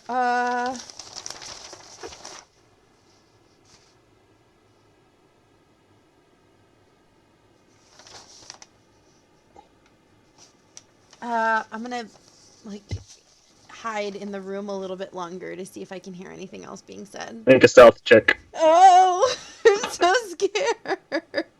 They're gonna find me and kill me. Just don't roll a 1. If I roll a 3, it's not any better. Is that what you roll? No, I haven't rolled yet. I dropped it into my lap. Oh, okay, it's a 17. I'm very scared. Don't seem to appear and notice you. Okay.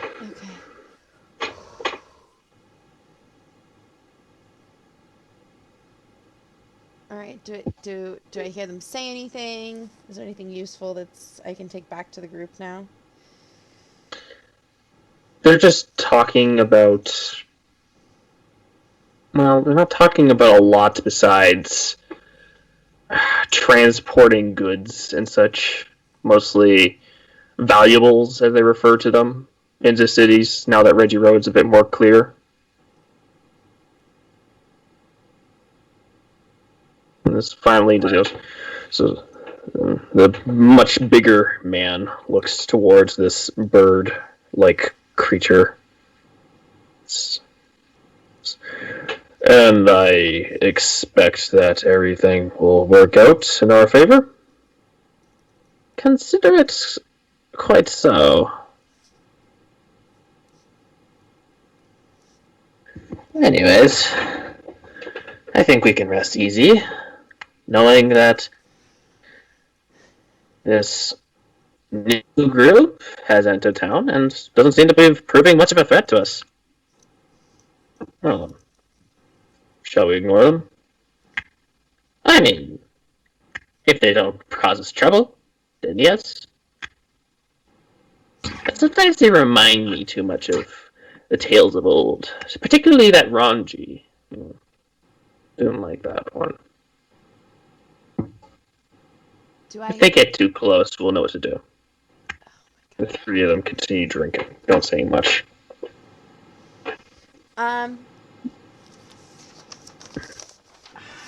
Fuck.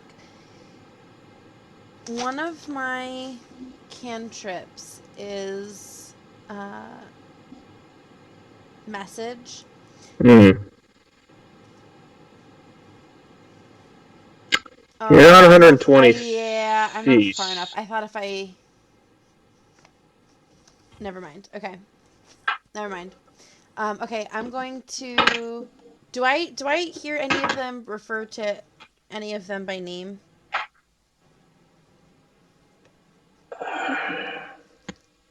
Not typically. They seem to call the man with the cat. Well, they don't really call him much of anything. They just call him. Just quite simply Jack. The bird individual seems to be named Redbriar. And they commonly refer to the man in the middle as Avar.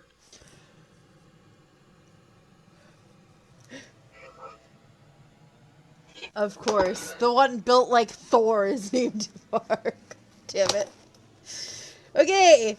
I'm gonna, like, slinky on out super quietly. Try not to die. Okay. You sneak out, and you see little footprints, much like a cat's feet, but different, much like clawier in the sand, move in past you. You hear crawling up on the table, although you don't see anything. And then immediately a small blue cat-like dragon with butterfly wings appears. Just, hello. Someone wants to marry you. That's where we're going to end the session. Did you just say someone wants to marry you? Oh my gosh! God damn it! He's bad! The plan's actually working. Holy shit. Oh, fuck! God damn it! Ah! Wait, it's not he, though. He's not blue, is he? Was it he? He is blue. Oh, he is blue? It's he? Yeah, it's he. Mm-hmm. Same voice. I was gonna call on he to help me get back without being seen. That would have been a bad idea. Still do so. Session's over, so I can't now, but I could. Next, Dragon Well, Ball Z. Thanks again for everybody who's joined us on our little adventure, and just big thanks for sticking around with us as we roll dice and fight with make-believe damage and make-believe fire and such. Be sure to check out the YouTube channel and our Discord if you guys want to see anything further with the rage crits, but as for now, I just want to say thanks again to the players and to everything that's been set up by Jay specifically, who's just making all this possible. And I just wanted to say thanks, everybody. So, have a good night, stay safe, and I best be heading out. So, nice playing Dungeons and Dragons with you guys. Bye, guys. Thanks for hanging out. See ya.